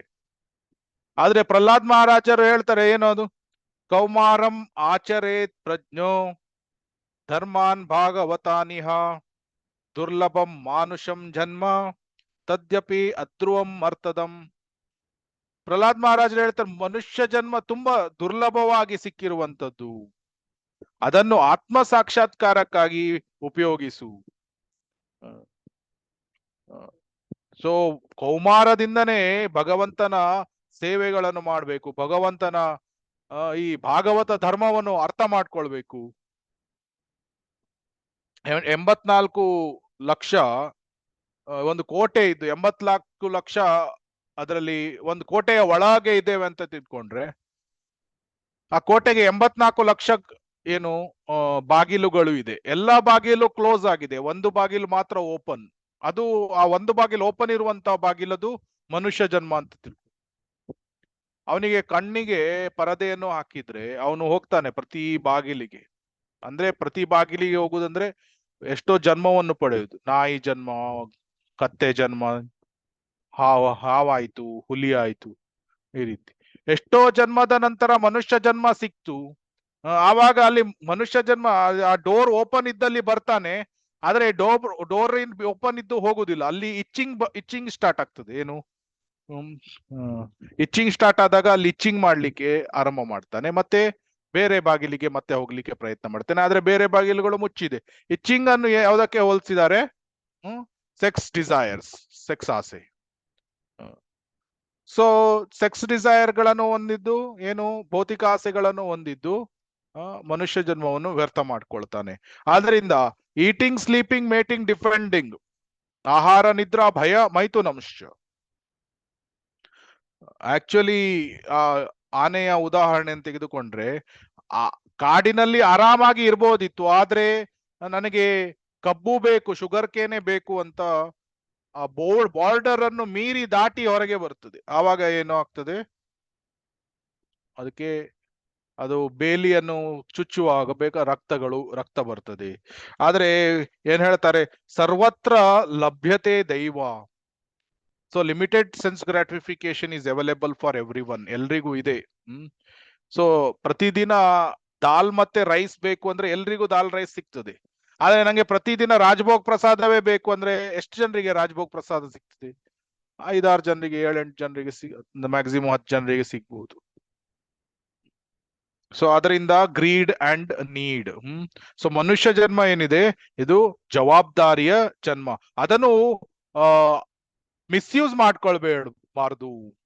ಉಪಬರ್ಹಣ ಗಂಧರ್ವ ಅವನು ಮಿಸ್ಯೂಸ್ ಮಾಡ್ಕೊಂಡು ಆಮೇಲೆ ಏನಾಯ್ತು? ಶಾಪ ಸಿಕ್ಕಿ ಕೆಳಗಡೆ ಬರ್ಬೇಕಾಯ್ತು. ಆದ್ರೆ ಆನಿಮಲ್ ಜನ್ಮ, ಪ್ರಾಣಿಗಳ ಜೀವನ ಬೇರೆ ತರ. ಈಗ ಒಂದು ದನವನ್ನು ನೋಡಿದ್ರೆ, ದನ ಅದು ಯಾವಾಗ್ಲೂ ತಿಂತದೆ, ಬೆಳಗಿಂದ ಸಂಜೆ ತನಕ ತಿಂತಾ ಇರ್ತದೆ. ಅದ್ ನೋಡಿದ್ರೆ ಬಾಯನ್ನು ಹೀಗೆ ಹೀಗೆ ಹೀಗೆ ಮಾಡ್ತಾ ಇರ್ತದೆ. ಅದಕ್ಕೆ 6 ಹೊಟ್ಟೆಗಳು, ಇದು ಜಠರ ಏನ್ ಹೇಳ್ತಾರೆ, ಒಳಗಡೆ ಹೊಟ್ಟೆಗಳು 6. ಒಂದು ಹೊಟ್ಟೆ ನಂತರ ಇನ್ನೊಂದು ಹೊಟ್ಟೆಗೆ ಹೋಗ್ತದೆ, ಅಲ್ಲಿ ಮತ್ತೆ ಪಚನಾಗಿ ಮತ್ತೆ ಇನ್ನೊಂದು ಹೊಟ್ಟೆಗೆ. ಸೊ ಈ ರೀತಿ ಬರೇ ತಿನ್ನುವುದು ಮಲ್ಗುದು. ಮನುಷ್ಯ ಜನ್ಮ ತಿನ್ನುವುದು ಮಲ್ಗುದು ಇದು ಮಾಡಿದ್ರೆ ನೆಕ್ಸ್ಟ್ ಜನ್ಮದಲ್ಲಿ ಮತ್ತೆ ದನ ಏನಾದ್ರು ಆಗ್ಬೇಕು. ಸೊ ಆದ್ರಿಂದ ಸುರ ಯಾವಾಗ್ಲೂ ಸುರನಿಗೆ ತನ್ನ ಜವಾಬ್ದಾರಿಗಳ ಬಗ್ಗೆ ಜ್ಞಾನ ಇರ್ತದೆ. ಆದ್ರಿಂದ ಅವನು ತುಂಬಾ ಜಾಗರೂಕತೆಯಿಂದ, ಕೇರ್ಫುಲ್ ಆಗಿ ಮತ್ತೆ ಶಾಸ್ತ್ರಗಳನ್ನು ಓದ್ತಾನೆ, ಆತ್ಮ ಸಾಕ್ಷಾತ್ಕಾರಕ್ಕಾಗಿ ಪ್ರಯತ್ನಗಳನ್ನು ಮಾಡ್ತಾನೆ. ಆದ್ರೆ ಅಸುರರು no limitation of no information, ಏನು ಅದರ ಬಗ್ಗೆ ಆಲೋಚನೆಯನ್ನು ಮಾಡುವುದಿಲ್ಲ. ವೇದಗಳ ಬಗ್ಗೆ ಏನು ಆಲೋಚನೆ ಮಾಡುವುದಿಲ್ಲ. ಕೆಲವು ಈಗ ಇಲ್ಲಿ ಸುರ ಮತ್ತೆ ಅಸುರರ ಬಗ್ಗೆ ಹೇಳಿದ್ದರಿಂದ, ಸುರರು ಮತ್ತೆ ಅಸುರರ ಈ ಡಿಫರೆನ್ಸ್, ವ್ಯತ್ಯಾಸಗಳು ಏನು ನೋಡೋಣ. ಸುರರು ಭಗವಂತನ ಕಾನೂನನ್ನು ಅವರು ಪಾಲಿಸ್ತಾರೆ, ಆದ್ರೆ ಅಸುರರು ಅದರನ್ನು ವಿರೋಧಿಸ್ತಾರೆ. ಸುರರು ಸೆಲ್ಫ್ಲೆಸ್ ಸರ್ವಿಸ್, ನಿಸ್ವಾರ್ಥ ಸೇವೆಗಳನ್ನು ಮಾಡ್ತಾರೆ ಭಗವಂತನಿಗೆ ಮತ್ತೆ ಅವನ ಮಕ್ಕಳಿಗೆ. ಅಸುರರು ಏನ್ ಮಾಡ್ತಾರೆ? ಸೆಲ್ಫಿಶ್, ಸ್ವಾರ್ಥ. ಅದಕ್ಕೆ ಯಾವಾಗ್ಲೂ ಸುರರು god centred life. So demons, ಅಸುರರು ಯಾವಾಗ್ಲೂ ಐ ಸೆಂಟರ್ಡ್ ಲೈಫ್. ಸುರರು ಏನು ಆಲೋಚನೆ ಮಾಡ್ತಾರೆ? ನನಗೆ ಏನು ಆಸ್ತಿ ಎಲ್ಲ ಸಿಕ್ಕಿದೆ ಅಥವಾ ಏನು ನೀಡಿದಾನೆ ಭಗವಂತ, ಅದೆಲ್ಲ ಭಗವಂತನೇ ನೀಡಿರುವುದು ಅಂತ ಆಲೋಚನೆ ಮಾಡ್ತಾನೆ. ಆದ್ರೆ ಅಸುರ ಆಲೋಚನೆ ಮಾಡ್ತಾನೆ, ನನ್ನ ಹಾರ್ಡ್ ವರ್ಕ್ ಇಂದ, ನನ್ನ ಎಬಿಲಿಟಿ, ನನ್ನ ಸ್ಕಿಲ್ ಇಂದ ನಾನು ಇದು ಪಡ್ತಿದ್ದೇನೆ ಅಂತ. ಅಸುರರು ಆಲೋಚನೆ ಮಾಡ್ತಾರೆ, ಇದನ್ನು ಮಾಡಿದ್ರೆ ಯಾವ ಪರಿಣಾಮ ಸಿಗ್ಬಹುದು ನನಗೆ, ಯಾವುದೇ ಕಾರ್ಯ ಮಾಡ್ಬೇಕಾದ್ರೆ ಅಂತ ಆಲೋಚನೆ ಮಾಡ್ತಾರೆ. ಆದ್ರೆ ಅಸುರರು ಜಸ್ಟ್ ಡೂ ಇಟ್. ಸೊ ಅಸು ಅಂದ್ರೆ ಇಮಿಡಿಯೇಟ್, ತತ್ಕ್ಷಣವೇ. ಅಂದ್ರೆ ರಮತಿ, ಎಂಜಾಯ್. ತತ್ಕ್ಷಣವೇ ಎಂಜಾಯ್ಮೆಂಟ್ ಬೇಕು ನನಗೆ, ಈಗಲೇ ಎಂಜಾಯ್ಮೆಂಟ್ ಬೇಕು. ಮುಂದಿನ ಏನು ಪರಿಣಾಮ ಬರ್ತದೆ, ಕಾನ್ಸಿಕ್ವೆನ್ಸಸ್ ಬರ್ತದೆ, ಅದರ ಬಗ್ಗೆ ಆಲೋಚನೆಯನ್ನು ಮಾಡುವುದಿಲ್ಲ ಅವರು. ಆಮೇಲೆ ಸುರರು I follow advice of guru and sadhu. ಗುರುಗಳ, ಸಾಧುಗಳ ಅವರು ನೀಡಿರುವಂತಹ ಇನ್ಸ್ಟ್ರಕ್ಷನ್ಸ್ ಗಳನ್ನು, ಬೋಧನೆಗಳನ್ನು ಪಾಲನೆ ಮಾಡ್ತೇನೆ ಅಂತ ಅಸುರರು ಆ ರೀತಿ ಆಲೋಚನೆ ಮಾಡ್ತಾರೆ. ಅಸುರರು ನಾನು ಯಾರಿಗೂ ಕೇರ್ ಮಾಡುವುದಿಲ್ಲ, ನನಗೇನು ಬೇಕು ನಾನು ಅದನ್ನೇ ಮಾಡ್ತೇನೆ ಅಂತ ಅಸುರರು ಹೇಳ್ತಾರೆ. ಆಮೇಲೆ ಸುರರು ಶಾಶ್ವತವಾದ ಜೀವನಕ್ಕೆ ಹಾತೊರಿತಾರೆ. ಬ್ಲಿಸ್ ಆನಂದಮಯವಾದ ಜೀವನ, ಫುಲ್ ಆಫ್ ಆಧ್ಯಾತ್ಮಿಕ ನಾಲೆಡ್ಜ್, ಅಥವಾ ಭಗವಂತನ ಸೇವೆ, ಇದು ನನ್ನ ಗುರಿ ಅಂತ ಆ ರೀತಿ ಆಲೋಚನೆ ಮಾಡ್ತಾರೆ. ಆದ್ರೆ ಅಸುರರು ನನಗೆ ತತ್ಕ್ಷಣವೇ ಸಂತೋಷ ಬೇಕು, ಮತ್ತೆ ಬೇರೆ ಏನು ಆಲೋಚನೆ ಮಾಡು, ನನ್ನ ಗುರಿ ಏನು, ನನ್ಗೆ ಯಾವಾಗ್ಲೂ ಭೋಗವನ್ನು ಮಾಡಬೇಕು ಅಂತ. ಅದಕ್ಕೆ ಅಸುರರು ಯಾವಾಗ್ಲೂ ಈ ಕೋಡುಗಳನ್ನು ಹೊಂದಿದ್ದು, ದೊಡ್ಡ ದೊಡ್ಡ ಈ ಹಲ್ಲುಗಳನ್ನು ಹೊಂದಿರಬೇಕು ಅಂತ ಆ ರೀತಿ ಯಾವುದೇ ಇದು ಇರುವುದಿಲ್ಲ. ಸೊ ಅಸುರರು ಒಳ್ಳೆ ಟಿಪ್ ಟಾಪ್ ಆಗಿ ಪ್ಯಾಂಟ್ ಶರ್ಟ್ ಗಳನ್ನು ಸಹ ಹೊಂದಿರಬಹುದು. ಆದ್ರೆ ನಾವು ನೂತನ ಇದರಲ್ಲಿ ನೋಡ್ತೇವೆ ಎಷ್ಟೊಂದು ಜನ ಟಿಪ್ ಟಾಪ್ ಜೆಂಟಲ್ಮೆನ್ ತರ ಕಾಣ್ತಾರೆ, ಆದ್ರೆ ಅವರು ಎಷ್ಟೊಂದು ಜನ ಅದರಲ್ಲಿ ಅಸುರರು ಇರಬಹುದು. ಅದಕ್ಕಾಗಿ 16ನೇ ಅಧ್ಯಾಯ ಏನಿದೆ ಅದರಲ್ಲಿ ಅಸುರ ವೃತ್ತಿ ಇದರ ಬಗ್ಗೆ ವಿವರಿಸಿದ್ದಾರೆ. ಏನು ಅಹಂಭೋಗಿ, ಸೊ ನಾನು ಭೋಗಿ ಅಂತ ಆ ರೀತಿ ಆಲೋಚನೆ ಮಾಡ್ತಾರೆ. ಆಮೇಲೆ ಕಾಮ, ಕ್ರೋಧ, ಲೋಭ ಇದನ್ನು ಹೊಂದಿರ್ತಾರೆ. ಸೊ ಡ್ರಂಕರ್ಡ್ ಅವನು ಆಲೋಚನೆ ಮಾಡುದಿಲ್ಲ, ನಾನು ಕುಡಿದ್ರೆ ನನಗೆ ಲಿವರ್ ಸಿರೋಸಿಸ್ ಬರ್ತದೆ ಅಂತ ಆಲೋಚನೆ ಮಾಡುದಿಲ್ಲ, ಅವನಿಗೆ ಗೊತ್ತೂ ಇರುವುದಿಲ್ಲ ಅದು. ಯಾಕಂದ್ರೆ ಯಾವಾಗ್ಲೂ ಆಲೋಚನೆ ಮಾಡ್ತಾರೆ ನಾನು ಎಂಜಾಯ್ ಮಾಡ್ಬೇಕು, ನಾನು ಲಿಕ್ಕರ್ ಕುಡಿತೇನೆ ಅಂತ ಆ ರೀತಿ ಆಲೋಚನೆ ಮಾಡ್ತಾರೆ. ರಜೋಗುಣ ಮತ್ತೆ ತಮೋಗುಣದಲ್ಲಿರುವವರು ಅವರಿಗೆ ಗೊತ್ತಾಗುವುದಿಲ್ಲ ನಾನು ಅವಿದ್ಯೆಯನ್ನು ಹೊಂದಿದ್ದೇನೆ ಅಂತ. ಉದಾಹರಣೆಗೆ ಚಿಕನ್ ಅಥವಾ ಏನೋ ಹಾರಿಬಲ್ ವಸ್ತುಗಳನ್ನು ತಿನ್ನುವವರು ಅವರು ಅದನ್ನು ಎಂಜಾಯ್ಮೆಂಟ್ ಅಂತ ಆಲೋಚನೆ ಮಾಡ್ತಾರೆ. ಆದ್ರೆ ಸತ್ವಗುಣದಲ್ಲಿರುವವನಿಗೆ ಗೊತ್ತಾಗ್ತದೆ ಏನು ಅದು ಸ್ನೇಕ್ ನೂಡಲ್ಸ್ ಅಥವಾ ಕಪ್ಪೆ ನಾಯಿ ಅದನ್ನು ತಿನ್ನುವುದು ಅದು ಎಂತಹ ಎಂಜಾಯ್ಮೆಂಟ್ ಇದೆ, ಅದು ಎಂಜಾಯ್ಮೆಂಟ್ ರಿಯಲ್ ಎಂಜಾಯ್ಮೆಂಟ್ ಅಲ್ಲ ಅದು ಅಂತ. ಸೊ ಆ ರೀತಿ ಆಲೋಚನೆಯನ್ನು ಮಾಡ್ತಾರೆ. ಯಾರು ಸತ್ವಗುಣದಲ್ಲಿರುವವನಿಗೆ ಸರಿಯಾಗಿ ಕಾಣ್ತದೆ, ಆದ್ರೆ ರಾಜಸಿಕ ತಾಮಸಿಕದಲ್ಲಿರೋನು ಅದನ್ನು ನಾನು ಎಂಜಾಯ್ಮೆಂಟ್ ಮಾಡ್ತಾ ಇದ್ದೇನೆ, ಭೋಗವನ್ನು ಮಾಡ್ತಾ ಇದ್ದೇನೆ ಅಂತ ಅವನು ತಪ್ಪು ಅಭಿಪ್ರಾಯವನ್ನು ಹೊಂದಿರ್ತಾನೆ. ಸೊ ಆದ್ರಿಂದ 16ನೇ ಅಧ್ಯಾಯ ಭಗವದ್ಗೀತೆಯಲ್ಲಿ ಏನ್ ಹೇಳ್ತಾರೆ, ಅವರು ಈ ಜೀವನ ಜನ್ಮದಲ್ಲೂ ಸಹ ಸುಖಿಯಾಗಿರ್ಲಿಕ್ಕೆ ಆಗುದಿಲ್ಲ, ಮುಂದಿನ ಜನ್ಮದಲ್ಲೂ ಸಂತೋಷದಿಂದ ಇರ್ಲಿಕ್ಕೆ ಸಾಧ್ಯವಿಲ್ಲ. ತಸ್ಮಾತ್ ಶಾಸ್ತ್ರಂ ಪ್ರಮಾಣಂ ತೇ ಕಾರ್ಯಂ ಕಾರ್ಯ ವ್ಯವಸ್ಥಿತೋ ಜ್ಞಾತ್ವಾ ಶಾಸ್ತ್ರ ವಿಧಾನೋಕ್ತಂ ಕರ್ಮ ಕರ್ತುಂ ಇಹಾರ್ಹಸಿ. ಸೊ 16ನೇ ಚಾಪ್ಟರ್ 24ನೇ ಶ್ಲೋಕ ಜ್ಞಾತ್ವಾ ಶಾಸ್ತ್ರ ವಿಧಾನೋಕ್ತಂ. ಸೊ ಅದಕ್ಕೆ ಅರ್ಜುನ ನೀನು ಯಾವುದು ಶಾಸ್ತ್ರ ಚಕ್ಷುವಿನಿಂದ ನೋಡು, ಮತ್ತೆ ಯಾವ ಕಾರ್ಯ ಮಾಡಬೇಕು ಯಾವ ಕಾರ್ಯ ಮಾಡಬಾರ್ದು ಅದರ ಬಗ್ಗೆ ಸರಿಯಾಗಿ ಆಲೋಚನೆ ಮಾಡಿ ನೀನು ಯಾವಾಗ್ಲೂ ನಿನ್ನ ಡಿಸಿಷನ್ ಅನ್ನು ತೆಗೆದುಕೋ. What is to be done, what is not to be done. ಅದಕ್ಕಾಗಿ ಶಾಸ್ತ್ರಗಳನ್ನು ಅಧ್ಯಯನ ಮಾಡಬೇಕು, ಆವಾಗ ನಿಂಗೆ ಗೊತ್ತಾಗ್ತದೆ ಏನು ಯಾವುದನ್ನು ಮಾಡಬೇಕು ಯಾವುದನ್ನು ಮಾಡಬಾರದು ಅಂತ. ಶಾಸ್ತ್ರಗಳನ್ನು ಶೀಲಾ ಪ್ರಭುಪಾದರ ಪುಸ್ತಕಗಳನ್ನು ಓದಿದಾಗ ಗೊತ್ತಾಗ್ತದೆ. ಆದ್ರಿಂದ ಅಸುರರು ಅವರಿಗೆ ಜವಾಬ್ದಾರಿಯನ್ನು ಅವರು ತೆಗೆದುಕೊಳ್ಳುವುದಿಲ್ಲ, ಸುರರು ಜವಾಬ್ದಾರಿಯನ್ನು ಅವರು ತೆಗೆದುಕೊಳ್ತಾರೆ. ಈಗ ಅಸುರರು ಹಾತೊರೆಯುತ್ತಿರುವಂತಹ ಆ ಸಂತೋಷ ಸುಖ ಏನಿದೆ ಅದು ಪ್ರಾಣಿಗಳಿಗೂ ಕೂಡ ಲಭ್ಯವಾಗಿದೆ. ರೊಮ್ಯಾನ್ಸ್ ಅನ್ನು ಉದಾಹರಣೆಗೆ ರೊಮ್ಯಾನ್ಸ್ ನನಗೆ ರೊಮ್ಯಾಂಟಿಕ್ ಆಗಿರ್ಬೇಕು, I don't care for lord, ನಾನು ಭಗವಂತನಿಗೆ ಕೇರ್ ಮಾಡುವುದಿಲ್ಲ, ನನಗೆ ರೊಮ್ಯಾನ್ಸ್ ಮಾಡ್ಬೇಕು ಅಂತ. ರೊಮ್ಯಾನ್ಸ್ ಇದನ್ನು ಈ ಜಿರಳೆಗಳು ಅದು ಸಹ ಮಾಡ್ತದೆ. ಅಲ್ಲಿ ಬೀದಿಯಲ್ಲಿ ನಾಯಿಗಳು ಸಹ ಒಂದು ಹೆಣ್ಣು ನಾಯಿಯ ಹಿಂದೆ 10 ಗಂಡು ನಾಯಿಗಳು 8-10 ಗಂಡು ನಾಯಿಗಳು ತಿರುಗ್ತಾ ಇರಬಹುದು, ಅವರು ಸಹ ರೊಮ್ಯಾನ್ಸ್ ಮಾಡ್ಲಿಕ್ಕೆ ನೋಡ್ತಾ ಇರ್ತಾರೆ. ಸೊ ಆಹಾರ ನಿದ್ರಾ ಭಯಮೈತು ನಂಶ್ಚ ಸಮಾನಮೇತಾತ್ ಪಶುಭೀರ್ನರಾಣಾಂ ಧರ್ಮೋ ಹಿ ತೇಷಾಂ ಅಧಿಕೋ ವಿಶೇಷೋ ಧರ್ಮೇ ಹಿ ಹೀನ ಪಶುಭಿ ಸಮಾನ. ಸೊ ಆಹಾರ ನಿದ್ರೆ ಕೂಡ ನಾಯಿಗಳು ರೋಡಲ್ಲಿ ಮಲಗ್ಬೋದು, ರೋಡಲ್ಲಿ ಮಲಗ್ಬೇಕಾದ್ರೆ ಸೊಳ್ಳೆಗಳು ಕಚ್ಬಹುದು ಅಥವಾ ಆ ರೀತಿ. ಆದ್ರೆ ಮನುಷ್ಯ ಅವನು ಆಲೋಚನೆ ಮಾಡ್ತಾನೆ, ನಾನು 5 ಸ್ಟಾರ್ ಹೋಟೆಲ್ ಅಲ್ಲಿ ಮಲಗ್ತೇನೆ, ಆದ್ರಿಂದ ನಾನು ಸುಪೀರಿಯರ್, ನಾನು ಐ ಆಮ್ ದ ಬೆಸ್ಟ್. ಆ ರೀತಿ ಆಲೋಚನೆ ಮಾಡಿ ಏನು ಪ್ರಯೋಜನ ಇಲ್ಲ. ಯಾಕಂದ್ರೆ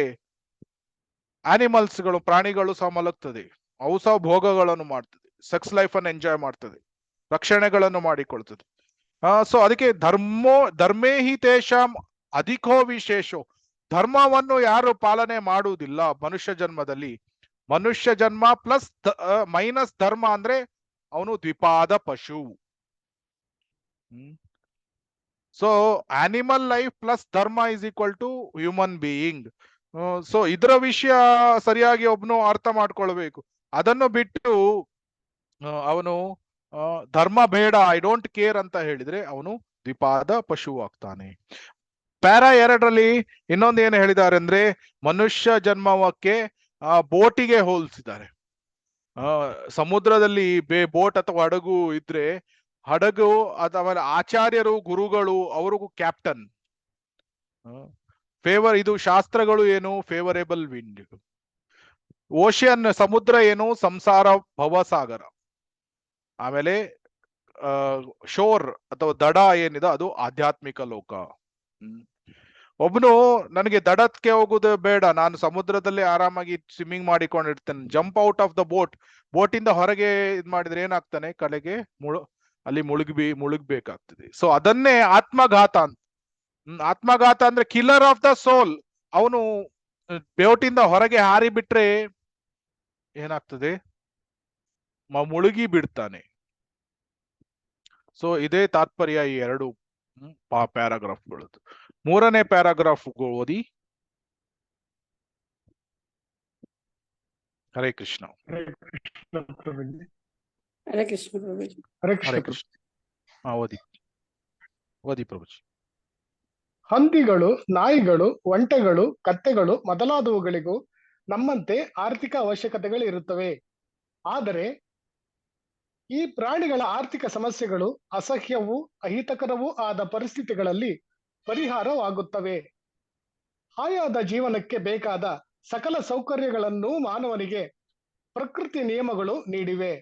ಏಕೆಂದರೆ ಮಾನವ ಜನ್ಮ ಪ್ರಾಣಿಯ ಜನ್ಮಕ್ಕಿಂತ ಮುಖ್ಯವೂ ಬೆಲೆ ಬಾಳುವಂತಹದೂ ಆಗಿದೆ. ಹಂದಿ ಮತ್ತು ಇತರ ಪ್ರಾಣಿಗಳ ಜನ್ಮಕ್ಕಿಂತ ಮಾನವ ಜನ್ಮ ಏಕೆ ಶ್ರೇಷ್ಠ? ಒಬ್ಬ ಸಾಧಾರಣ ಗುಮಾಸ್ತನಿಗಿಂತ ಒಬ್ಬ ಉನ್ನತ ಅಧಿಕಾರಿಗೆ ಏಕೆ ಎಲ್ಲಾ ಬಗೆಯ ಸೌಕರ್ಯಗಳನ್ನು ಕೊಡುತ್ತಾರೆ? ಏಕೆಂದರೆ ಉನ್ನತ ಅಧಿಕಾರಿಯು ಉನ್ನತ ಮಟ್ಟದ ಕರ್ತವ್ಯಗಳನ್ನು ನಿಭಾಯಿಸಬೇಕಾಗುತ್ತದೆ. ಪ್ರಾಣಿಗಳು ತಮ್ಮ ಹಸಿದ ಹೊಟ್ಟೆಯನ್ನು ತುಂಬಿಸಿಕೊಳ್ಳುವುದರಲ್ಲೇ ಸದಾ ತೊಡಗಿರುತ್ತವೆ. ಆದರೆ ಮಾನವನು ಅದಕ್ಕಿಂತ ಉತ್ತಮವಾದ ಕೆಲಸಗಳನ್ನು ಮಾಡಬೇಕಾಗಿದೆ. ಆದರೂ ಆಧುನಿಕ ಆತ್ಮಘಾತಕ ನಾಗರಿಕತೆಯು ಹಸಿದ ಹೊಟ್ಟೆಯ ಸಮಸ್ಯೆಗಳನ್ನು ಹೆಚ್ಚಿಸಿದೆ ಅಷ್ಟೇ. ನಾವು ನವ ನಾಗರಿಕನಂತಿರುವ ಸುಧಾರಿತ ಪ್ರಾಣಿಯ ಬಳಿಗೆ ಹೋಗಿ ಅವನ ಕರ್ತವ್ಯವೇನು ಎಂದು ಕೇಳಿದರೆ, ಅವನು ಹೊಟ್ಟೆಯನ್ನು ಹೊರೆಯಲು ತಾನು ಕೆಲಸ ಮಾಡಬೇಕು, ತಾನು ಆತ್ಮ ಸಾಕ್ಷಾತ್ಕಾರ ಮಾಡಿಕೊಳ್ಳಬೇಕಾಗಿಲ್ಲ ಎಂದು ಹೇಳುವನು. ಆದರೆ ಪ್ರಕೃತಿ ನಿಯಮಗಳು ಎಷ್ಟು ಕಠೋರವೆಂದರೆ, ಅವನು ಹೊಟ್ಟೆಪಾಡಿಗಾಗಿ ದುಡಿಯಲು ಕಾತರನಾಗಿದ್ದರೂ ಅವನನ್ನು ಸದಾ ನಿರುದ್ಯೋಗ ಸಮಸ್ಯೆ ಕಾಡುತ್ತಿದೆ. ಹರೇ ಕೃಷ್ಣ ಪ್ರಭುಜಿ, ಧನ್ಯವಾದ. ಹರೇ ಕೃಷ್ಣ, ಧನ್ಯವಾದಗಳು. ಯಾರಾದ್ರೂ ಪ್ಯಾರಾಗ್ರಾಫ್ 4 ಓದಿ. Next paragraph. ಹರೇ ಕೃಷ್ಣ ಪ್ರಭುಜಿ, ಓದ್ಲಾ? ಓದಿ ಮಾತಾಜಿ. ಹರೇ ಕೃಷ್ಣ. ಹರೇ ಕೃಷ್ಣ. ನಮಗೆ ಈ ಮಾನವ ಜನ್ಮ ಕೊಟ್ಟಿರುವುದು ಕತ್ತೆಗಳಂತೆ ಹಂದಿಗಳಂತೆ ದುಡಿಯುವುದಕ್ಕಲ್ಲ. ಅದು ಇರುವುದು ಜೀವನ ಅತ್ಯುನ್ನತ ಸಾರ್ಥಕ ಪಡೆಯಲು. ನಾವು ಆತ್ಮ ಸಾಕ್ಷಾತ್ಕಾರದ ಕಡೆ ಗಮನವೇ ಕೊಡದಿದ್ದರೆ, ನಮಗೆ ಇಷ್ಟವಿಲ್ಲದಿದ್ದರೂ ಪ್ರಕೃತಿ ನಿಯಮಗಳು ನಮ್ಮನ್ನು ತುಂಬಾ ಕಷ್ಟಪಟ್ಟು ದುಡಿಯುವಂತೆ ಮಾಡುತ್ತವೆ.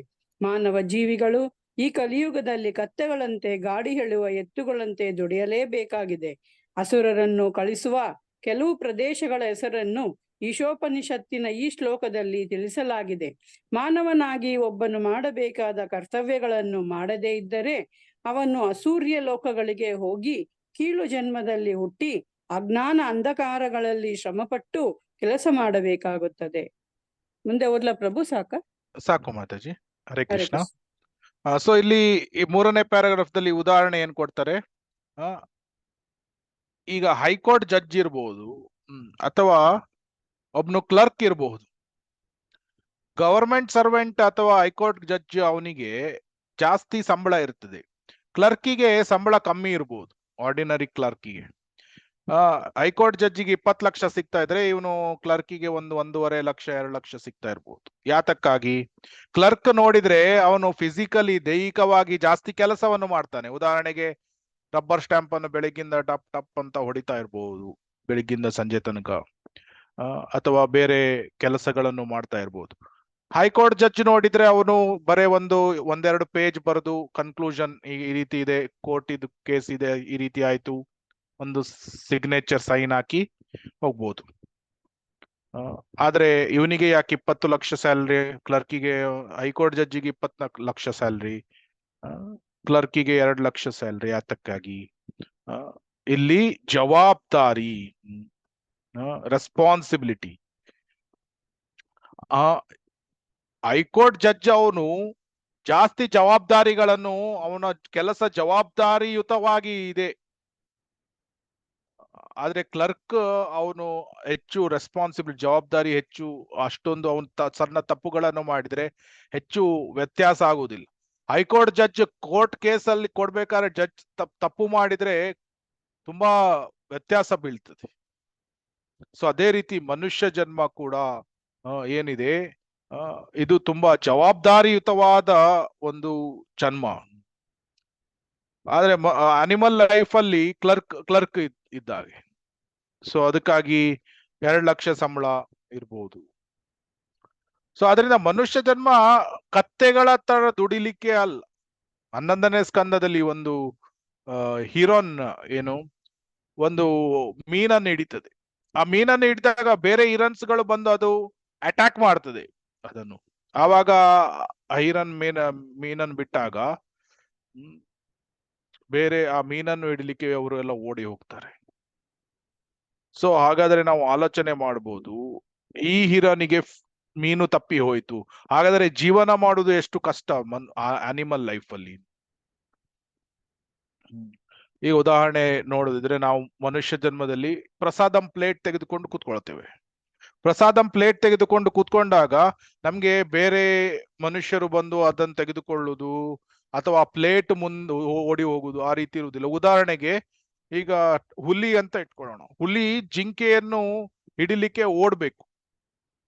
ಓಡಿ ಓಡಿ ಓಡಿ ಅದರ ಕುತ್ತಿಗೆ ಹಿಡಿದು ಅದು ಇದಕ್ಕೆ ತುಂಬಾ ಪೀಡೆಯನ್ನು ಕೊಡ್ತದೆ. ಹುಲಿಗೆ ಕಿಕ್ ಮಾಡ್ಬೋದು ಅಥವಾ ಕಚ್ಚಬಹುದು. ಅಷ್ಟು ಯಾತನೆಯನ್ನು ಪಡೆದು ಒಂದು ಆಹಾರವನ್ನು ತೆಗೆದುಕೊಳ್ಬೇಕು. ನಾವು ಇಮ್ಯಾಜಿನ್ ಮಾಡಿ ನಮ್ಮ ಪ್ಲೇಟ್ಸ್ ಅದೇ ರೀತಿ ಓಡಿ ಓಡಿ ನಾವು ಪ್ರಸಾದಂ ಓಡಿ ಓಡಿ ತಿನ್ಬೇಕಾ ಅಂತ ಆದ್ರೆ ಎಷ್ಟು ಕಷ್ಟ ಆಗ್ತದೆ. ಅದು ಆ ರೀತಿ ಮನುಷ್ಯ ಜನ್ಮದಲ್ಲಿ ಇಲ್ಲ. ಮನುಷ್ಯ ಜನ್ಮದಲ್ಲಿ ಜಾಸ್ತಿ ಯಾತನೆಗಳು ಇಲ್ಲ. ಒಂದು ಕಪ್ಪೆ ಕೂತ್ಕೊಂಡಿದ್ರೆ ಅದು ನೊಣ ಹೀಗೆ ಹೋಗ್ಬೇಕಾದ್ರೆ ಆ ನೊಣ ಎಕ್ಸಾಕ್ಟ್ ಟೈಮಿಂಗ್ ಮಾಡಿ ಆ ನೊಣವನ್ನು ಹಿಡಿಬೇಕು. ಎಷ್ಟು ಯಾತನೆ ಇದೆ, ಎಷ್ಟು ಕಷ್ಟ ಇದೆ, ಇಷ್ಟು ಡಿಫಿಕಲ್ಟ್. ಆದ್ರೆ ನಮ್ಗೆ ದಾಲ್ ರೈಸ್ ಸಿಗ್ಬೇಕಾದ್ರೆ ಎಷ್ಟೇನು ಕಷ್ಟ ಆಗುದಿಲ್ಲ. ಅಲ್ಲಿ ಪ್ರಸಾದಂ ಇರ್ತದೆ, ಹೋಗುದು ತೆಗೆದುಕೊಂಡು ನಾವು ಕೂತ್ಕೊಂಡು ನಮ್ಮಷ್ಟಕ್ಕೆ ಪೀಸ್ಫುಲ್ ಆಗಿ ಒಂದು ಕಾರ್ನರ್ ಅಲ್ಲಿ ಕೂತ್ಕೊಂಡು ಪ್ರಸಾದವನ್ನು ತೆಗೆದುಕೊಳ್ಬಹುದು. ಅದರ ಜೊತೆಗೆ ನಾವು ಕೀರ್ತನೆಯನ್ನು ಕೇಳ್ತಾ ಕೇಳ್ತಾ ಬೇಕಾದ್ರೆ ಪ್ರಸಾದವನ್ನು ತೆಗೆದುಕೊಳ್ಬಹುದು. ಅದೇ ರೀತಿ ನಿದ್ದೆ ಸಹ ಡೋರ್ ಲಾಕ್ ಮಾಡಿ ನಿದ್ದೆ ಮಾಡಿದ್ರೆ ಯಾರು ಡಿಸ್ಟರ್ಬ್ ಮಾಡ್ಲಿಕ್ಕೆ ಬರುವುದಿಲ್ಲ. ಆದ್ರೆ ಈಗ ಒಂದು ಸ್ಪ್ಯಾರೋ ಹಕ್ಕಿ ಅದು ಮೊಟ್ಟೆಯನ್ನು ಇಟ್ಟಿದ್ರೆ ಎಲ್ಲ ಈ ಆಲ್ಗಳಂದ್ರೆ ಗೂಬೆಗಳು ರಾತ್ರಿಯಲ್ಲಿ ಆ ಮೊಟ್ಟೆಯನ್ನು ತಿನ್ಲಿಕ್ಕೆ ಅಟ್ಯಾಕ್ ಮಾಡ್ಲಿಕ್ಕೆ ಬರ್ತದೆ. ಆವಾಗ ಈ ಸ್ಪ್ಯಾರೋಗೆ ನಿದ್ದೆ ಬರದೇ ಇರ್ಬೋದು. ನನ್ನ ಮೊಟ್ಟೆಯನ್ನು ಯಾವಾಗ ತಿಂತದೆ, ಯಾವಾಗ್ಲೂ ಆಂಗ್ಸೈಟಿ ಟೆನ್ಷನ್ಸ್ಗಳು. ಮನುಷ್ಯ ಜನ್ಮದಲ್ಲಿ 1 ಎಕರೆ ಇದ್ರೆ ಅಲ್ಲಿ ಗೋ ಸೇವಾ ಅಥವಾ ಒಂದು ವ್ಯವಸಾಯ ಮಾಡಿ ಹಾಲು ಧಾನ್ಯ ತಿಂದು ಆರಾಮಾಗಿ ಆಧ್ಯಾತ್ಮಿಕ ಜೀವನವನ್ನು ನಡ್ಸ್ಕೊಂಡು ಪೀಸ್ಫುಲಿ ಶಾಂತಯುತವಾಗಿ ಜೀವನವನ್ನು ನಡ್ಸ್ಕೊಳ್ಬಹುದು. ಅದೇ ರೀತಿ ಮೈಥುನ ಇದನ್ನು ನೋಡಿದ್ರು ಸಹ ಮನುಷ್ಯ ಜನ್ಮದಲ್ಲಿ ಮ್ಯಾರೇಜ್ ಮದುವೆ ಇರ್ತದೆ. ಸೊ ಗಂಡ ಹೆಂಡತಿ ಯಾರು ಇಟ್ಸ್ ಅ ಲೈಸೆನ್ಸ್ಡ್ ಇದು ಲೈಫ್. ಆದ್ರೆ ನಾವು ಬೀದಿ ನಾಯಿಗಳು ನೋಡ್ತದೆ ಮೈಥುನ ಮಾಡ್ಬೇಕಾದ್ರೆ ಎಷ್ಟು ಕಾಂಪಿಟೇಷನ್ಸ್ಗಳು ಕಷ್ಟಗಳಿದೆ. ಸೊ ಮನುಷ್ಯ ಜನ್ಮ ಯಾವಾಗ್ಲೂ ಜವಾಬ್ದಾರಿಯುತವಾದದ್ದು, ಅದು ಮತ್ತೆ ಭಗವಂತ ಅಷ್ಟೇ ಸೌಕರ್ಯಗಳನ್ನು ಸಹ ನೀಡಿದ್ದಾನೆ. ಸೊ ಅದು ಹೇಳುವ ತಾತ್ಪರ್ಯ ಏನು? ಮನುಷ್ಯ ಜನ್ಮವನ್ನು ಆಧ್ಯಾತ್ಮಿಕ ಸಾಕ್ಷಾತ್ಕಾರಕ್ಕಾಗಿ ಉಪಯೋಗಿಸ್ಬೇಕು, ಆತ್ಮ ಸಾಕ್ಷಾತ್ಕಾರ ಅಥವಾ ಭಗವಂತನ ಸಾಕ್ಷಾತ್ಕಾರಕ್ಕಾಗಿ ಉಪಯೋಗಿಸ್ಬೇಕು. So simple living, high thinking. ಒಂದು ಸಲ ಚೀಲ ಪ್ರಭುಪಾದ್ರು USA ಅಮೆರಿಕದಲ್ಲಿ ಲೆಕ್ಚರ್ ಕೊಡ್ಬೇಕಾದ್ರೆ ಒಬ್ಬ ಸ್ಟೂಡೆಂಟ್ ಕೇಳ್ತಾನೆ, ಈ ಭಗವದ್ಗೀತೆ ಬಗ್ಗೆ ಲೆಕ್ಚರ್ ಕೊಡ್ತಾ ಇದ್ರು. ಆವಾಗ ಸ್ಟೂಡೆಂಟ್ ಕೇಳ್ತಾನೆ ಏನು ಅಂದ್ರೆ, this is the time for technology, ಇದು ಟೆಕ್ನಾಲಜಿಯ ಯುಗ, ನೀವು ಭಗವದ್ಗೀತೆ ಹೇಳಿದ್ರೆ ಯಾರು ಕೇಳ್ತಾರೆ? ಆವಾಗ ಶಿಲಾ ಪ್ರಭುಪಾದ್ರ ಅವರಿಗೆ ಹೇಳ್ತಾರೆ, ಅವನಿಗೆ ಆ ಸ್ಟೂಡೆಂಟಿಗೆ ಹೇಳ್ತಾರೆ, ನೀನು ಒಬ್ಬ ಭಿಕ್ಷುಕನ ಹಾಗೆ ಭಾರತವನ್ನು ಬಿಟ್ಟು ಅಮೆರಿಕಕ್ಕೆ ಬಂದಿದ್ಯಾ, ಕೇವಲ ಕೆಲವು ಡಾಲರ್ ನೋಟಿಗಾಗಿ ಭಿಕ್ಷೆ ಬೇಡ್ತಾ ಇದ್ದೀಯಾ ಇಲ್ಲಿ ಟೆಕ್ನಾಲಜಿ ಅಂತ ಬಂದು. ಆದ್ರೆ ನಾನು ಭಿಕ್ಷುಕನಾಗಿ ಇಲ್ಲಿ ಬಂದಿಲ್ಲ, ನಾನು ಅವರಿಗೆ ಆಧ್ಯಾತ್ಮಿಕ ಜ್ಞಾನವನ್ನು ಕೊಡ್ಲಿಕ್ಕೆ ಬಂದಿದ್ದೇನೆ, ಆಧ್ಯಾತ್ಮಿಕ ಸಂಸ್ಕೃತಿಯನ್ನು ಕೊಡ್ಲಿಕ್ಕೆ ಬಂದಿದ್ದೇನೆ. So I came as ಗಿವರ್. ನೀನು ಭಿಕ್ಷುಕನಾಗಿ ಬಂದಿ, ಆದ್ರೆ ನಾನು ಇಲ್ಲಿ ಅವರಿಗೆ ಕೊಡ್ಲಿಕ್ಕೆ ಬಂದಿದ್ದೇನೆ, ತೆಗೆದುಕೊಳ್ಳಿಕ್ಕೆ ಬರಲಿಲ್ಲ. So by taking shelter of technology, ನೀನು ಟೆಕ್ನಾಲಜಿಯ ಶರಣು ಹೋಗಿ ನೀನು ಭಿಕ್ಷುಕನಾದಿ, ನಾನು ಕೃಷ್ಣನ ಶರಣು ಹೋಗಿ ನಾನು ಇವರಿಗೆ ಆಧ್ಯಾತ್ಮಿಕ ಜ್ಞಾನವನ್ನು ಕೊಡ್ಲಿಕ್ಕೆ ಬಂದಿದ್ದೇನೆ. ರಾಮಕೃಷ್ಣ ಮಠದ ಸ್ವಾಮಿಗಳು ನನಗೆ ಹೇಳಿದ್ರು, USA ಅಲ್ಲಿ ಅಮೆರಿಕದಲ್ಲಿ ಜೀವನ ಮಾಡ್ಬೇಕಾದ್ರೆ ಪ್ಯಾಂಟ್ ಶರ್ಟ್ ಹಾಕೊಳ್ಬೇಕು ಅಂತ. ಆದ್ರೆ ನಾನು ಒಪ್ಪಲಿಲ್ಲ, ನಾನು ಧೋತಿ ಕುರ್ತವನ್ನೇ ಹಾಕೊಂಡಿದ್ದೆ. ನಾನು ವೈದಿಕ ಡ್ರೆಸ್ ಅನ್ನು ಅಮೆರಿಕನರಿಗೆ ಕೊಟ್ಟೆ, ಈಗ ಅವರು ಸಹ ಧೋತಿ ಕುರ್ತಾ ಸಾರಿಗಳನ್ನು ಹಾಕೊಳ್ತಾ ಇದ್ದಾರೆ. ಆದ್ರಿಂದ ನಾನು ಕೊಡ್ಲಿಕ್ಕೆ ಬಂದಿದ್ದೇನೆ, ನಾನು ವೈದಿಕ ವ್ಯಾಲ್ಯೂಗಳನ್ನು, ವೈದಿಕ ಸಂಸ್ಕೃತಿಯನ್ನು ಅಮೆರಿಕನರಿಗೆ ಕೊಡ್ಲಿಕ್ಕೆ ಬಂದೆ. ನೀನು ಶೂದ್ರ ಕೆಲಸವನ್ನು ಮಾಡ್ತಾ ಇದೀಯಾ, ನೂತನ ಜಗತ್ತು ಶೂದ್ರರನ್ನು ಕ್ರಿಯೇಟ್ ಮಾಡ್ತಾ ಇದೆ ಅಂತ ಹೇಳಿದ್ರು. ಸೊ ಇದರಿಂದ ಅರ್ಥ ಮಾಡ್ಕೊಳ್ಬಹುದು ಏನು, ಶೀಲಾ ಪ್ರಭುಪಾದರ ಕೃಪೆಯಿಂದ ಬೆಳಿಗ್ಗೆ ನಾವು ಮಂಗಳಾರತಿ, ಜಪ, ತುಳಸಿ ಆರತಿ, ನರಸಿಂಹ ಆರತಿ ಮಾಡ್ತೇವೆ, ಭಾಗವತಂ ಕ್ಲಾಸ್ ಅನ್ನು ಅಟೆಂಡ್ ಮಾಡ್ತೇವೆ. ಸಾಯಂಕಾಲ ಕೂಡ ಗೌರ ಆರತಿ ಅಥವಾ ಭಗವದ್ಗೀತಾ ಕ್ಲಾಸ್ ಅಥವಾ ಬೇರೆ ಬೇರೆ ಬೋಧನಾ ಕಾರ್ಯಗಳು. ಸೊ ಈ ರೀತಿ ಗಿವಿಂಗ್ ದ ಕಲ್ಚರ್, ಸಂಸ್ಕೃತಿಯನ್ನು ಬೇರೆಯವರಿಗೆ ಕೊಡುವುದು, ವ್ಯಾಲ್ಯೂಗಳನ್ನು ಬೇರೆಯವರಿಗೆ ಕೊಡುವುದು, ಹೆಲ್ತಿ ಲೈಫ್ ಸ್ಟೈಲ್ ಅನ್ನು ಬೇರೆಯವರಿಗೆ ಕೊಡುವುದು. ಸೊ ಈ ರೀತಿ ಮಾಡಿದಾಗ ಮನುಷ್ಯ ಅವನು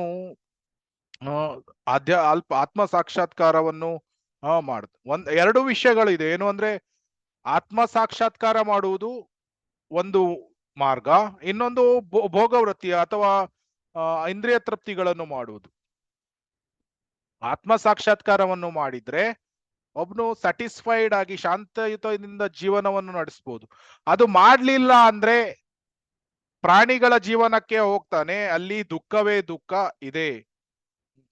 ಈಗ IIT ಯಲ್ಲಿ ಟಾಪ್ ಕ್ಲಾಸ್ ಕಾಲೇಜ್ ಅದರಲ್ಲಿ ಸಿಕ್ಕಿದ್ರೆ ಕೆಲಸ ತುಂಬಾ ಸುಲಭವಾಗಿ ಸಿಗ್ತದೆ.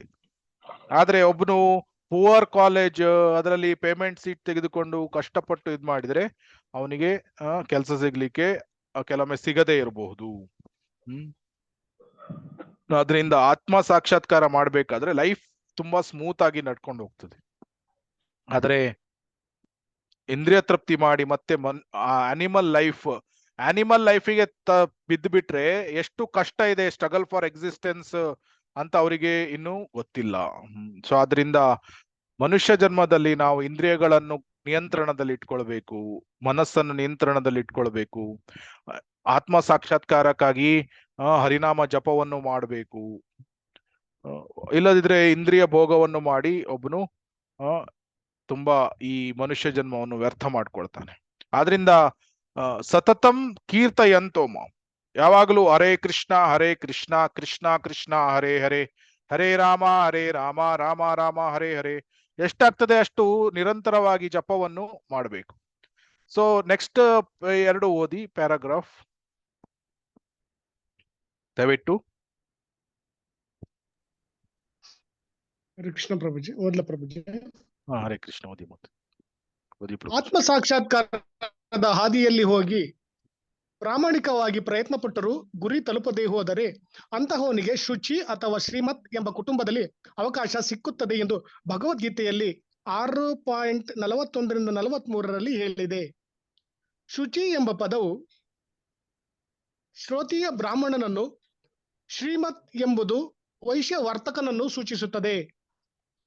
ಅಂದರೆ ತನಗೂ ಪರಮಾತ್ಮನಿಗೂ ಇರುವ ಸಂಬಂಧವನ್ನು ಅರಿಯುವಲ್ಲಿ ವಿಫಲನಾದವನಿಗೆ ಆತ್ಮ ಸಾಕ್ಷಾತ್ಕಾರ ಮಾಡಿಕೊಳ್ಳಲು ಅವನು ತನ್ನ ಹಿಂದಿನ ಜನ್ಮಗಳಲ್ಲಿ ಮಾಡಿದ ಪ್ರಾಮಾಣಿಕ ಪ್ರಯತ್ನಗಳ ಫಲವಾಗಿ ಅವನಿಗೆ ಇನ್ನೊಂದು ಒಳ್ಳೆಯ ಅವಕಾಶವನ್ನು ಕೊಡಲಾಗುವುದು.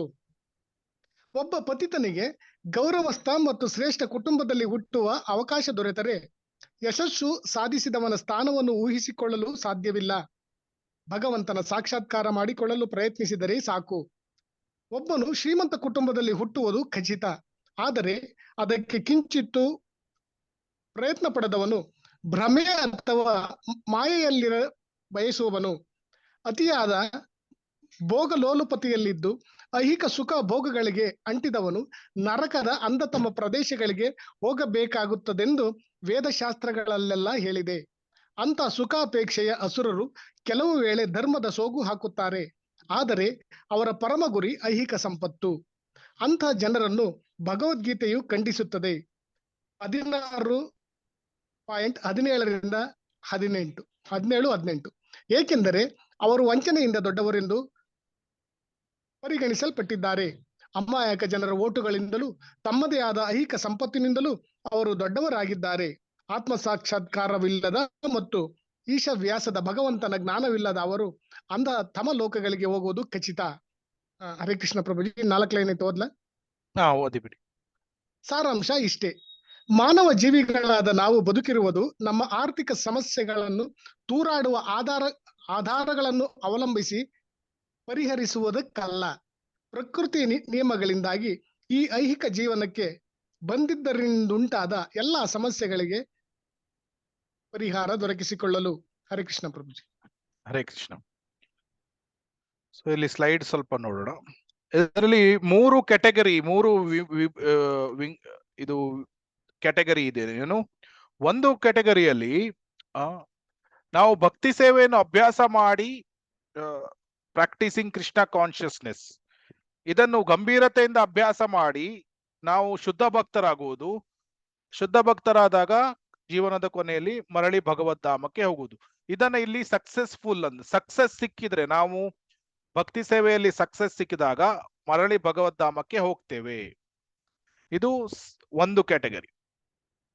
ಒಂದು ವೇಳೆ ಈಗ ನಾವು ಇಷ್ಟು ಶ್ಲೋಕಗಳನ್ನು ನೋಡಿದಾಗ ಎಲ್ಲ ಏನು ತುಂಬಾ ಡಿಸ್ಕರೇಜಿಂಗ್ ಇದೆ ಪ್ರಭುಜಿ, ಇದು ಏನು ತುಂಬಾ ಕಷ್ಟ ಇದೆ, ಭಕ್ತಿ ಸೇವೆಯನ್ನು ಮಾಡ್ಲಿಕ್ಕೆ ಆಗುದಿಲ್ಲ ಅಂತ ಆ ರೀತಿ ನಿರಾಶೆಯನ್ನು ಹೊಂದಬೇಕಂತ ಇಲ್ಲ ಇಲ್ಲಿ. ಅದಕ್ಕೆ ಈ ಭಾವಾರ್ಥದಲ್ಲಿ ಶೀಲಾ ಪ್ರಭುಪಾದರು ಆಸೆಯನ್ನು ಕೊಡ್ತಾ ಇದ್ದಾರೆ. ಏನು, ಒಬ್ಬನು ಅನ್ಸಕ್ಸಸ್ಫುಲ್ ಆದ್ರೂ ಸಹ ಬೇಜಾರ್ ಮಾಡ್ಬೇಕಾಗಿಲ್ಲ. ಯಾಕಂದ್ರೆ ಅರ್ಜುನ ಏನು, ಕೃಷ್ಣ ಅರ್ಜುನನಿಗೆ ಹೇಳ್ತಾನೆ, ಅರ್ಜುನ ಈ ಮಾರ್ಗ ಏನಿದೆ ಇದು ಶುಭದಾಯಕವಾದ ಮಾರ್ಗ. ಆದ್ರಿಂದ ಸ್ವಲ್ಪವೇ ನೀನು ಪ್ರಗತಿಯನ್ನು ಹೊಂದಿದ್ರು ಸಹ ನಿನಗೆ ಶುಭವೇ ಆಗ್ತದೆ. ಆದ್ರಿಂದ ಆದಷ್ಟು ಭಕ್ತಿಯ ಮಾರ್ಗವನ್ನು ನೀನು ಅನುಸರಿಸು ಅಂತಾನೆ ಹೇಳ್ತಾನೆ. ಸೊ ಒಂದು ವೇಳೆ ಒಬ್ಬನಿಗೆ ಭಕ್ತಿ ಸೇವೆಯನ್ನು ಸಂಪೂರ್ಣವಾಗಿ ಮುಗಿಸ್ಲಿಕ್ಕೆ ಆಗ್ಲಿಲ್ಲ ಅಂದ್ರು ಸಹ ಇಲ್ಲಿ ಅದರಲ್ಲಿ 2 ವಿಂಗಡಣೆಯನ್ನು ಮಾಡಿದ್ದಾರೆ. ಒಬ್ಬನು ಸ್ವಲ್ಪವೇ ಭಕ್ತಿ ಸೇವೆಯನ್ನು ಮಾಡಿದಾನೆ, ಜಾಸ್ತಿ ಮಾಡ್ಲಿಕ್ಕೆ ಆಗ್ಲಿಲ್ಲ ಜೀವನದಲ್ಲಿ, ಒಂದು 10%, 20%, 30% ಮುಗಿಸಿದ. ಆವಾಗ ಏನ್ ಹೇಳಿದ್ದಾರೆ, ಶುಚಿನಾಂ ಶ್ರೀಮತಾಂ ಗೇಹೆ. ಅವನಿಗೆ ಭೌತಿಕ ಆಸೆಗಳು ತುಂಬಾ ಇದ್ರೆ ಅವನೇನ್ ಮಾಡ್ತಾನೆ, ಪ್ರಪ್ರಥಮವಾಗಿ ಸ್ವರ್ಗಕ್ಕೆ ಅವನನ್ನು ಕಳಿಸ್ತಾರೆ, ಸ್ವರ್ಗಲೋಕಕ್ಕೆ ಕಳಿಸ್ತಾರೆ.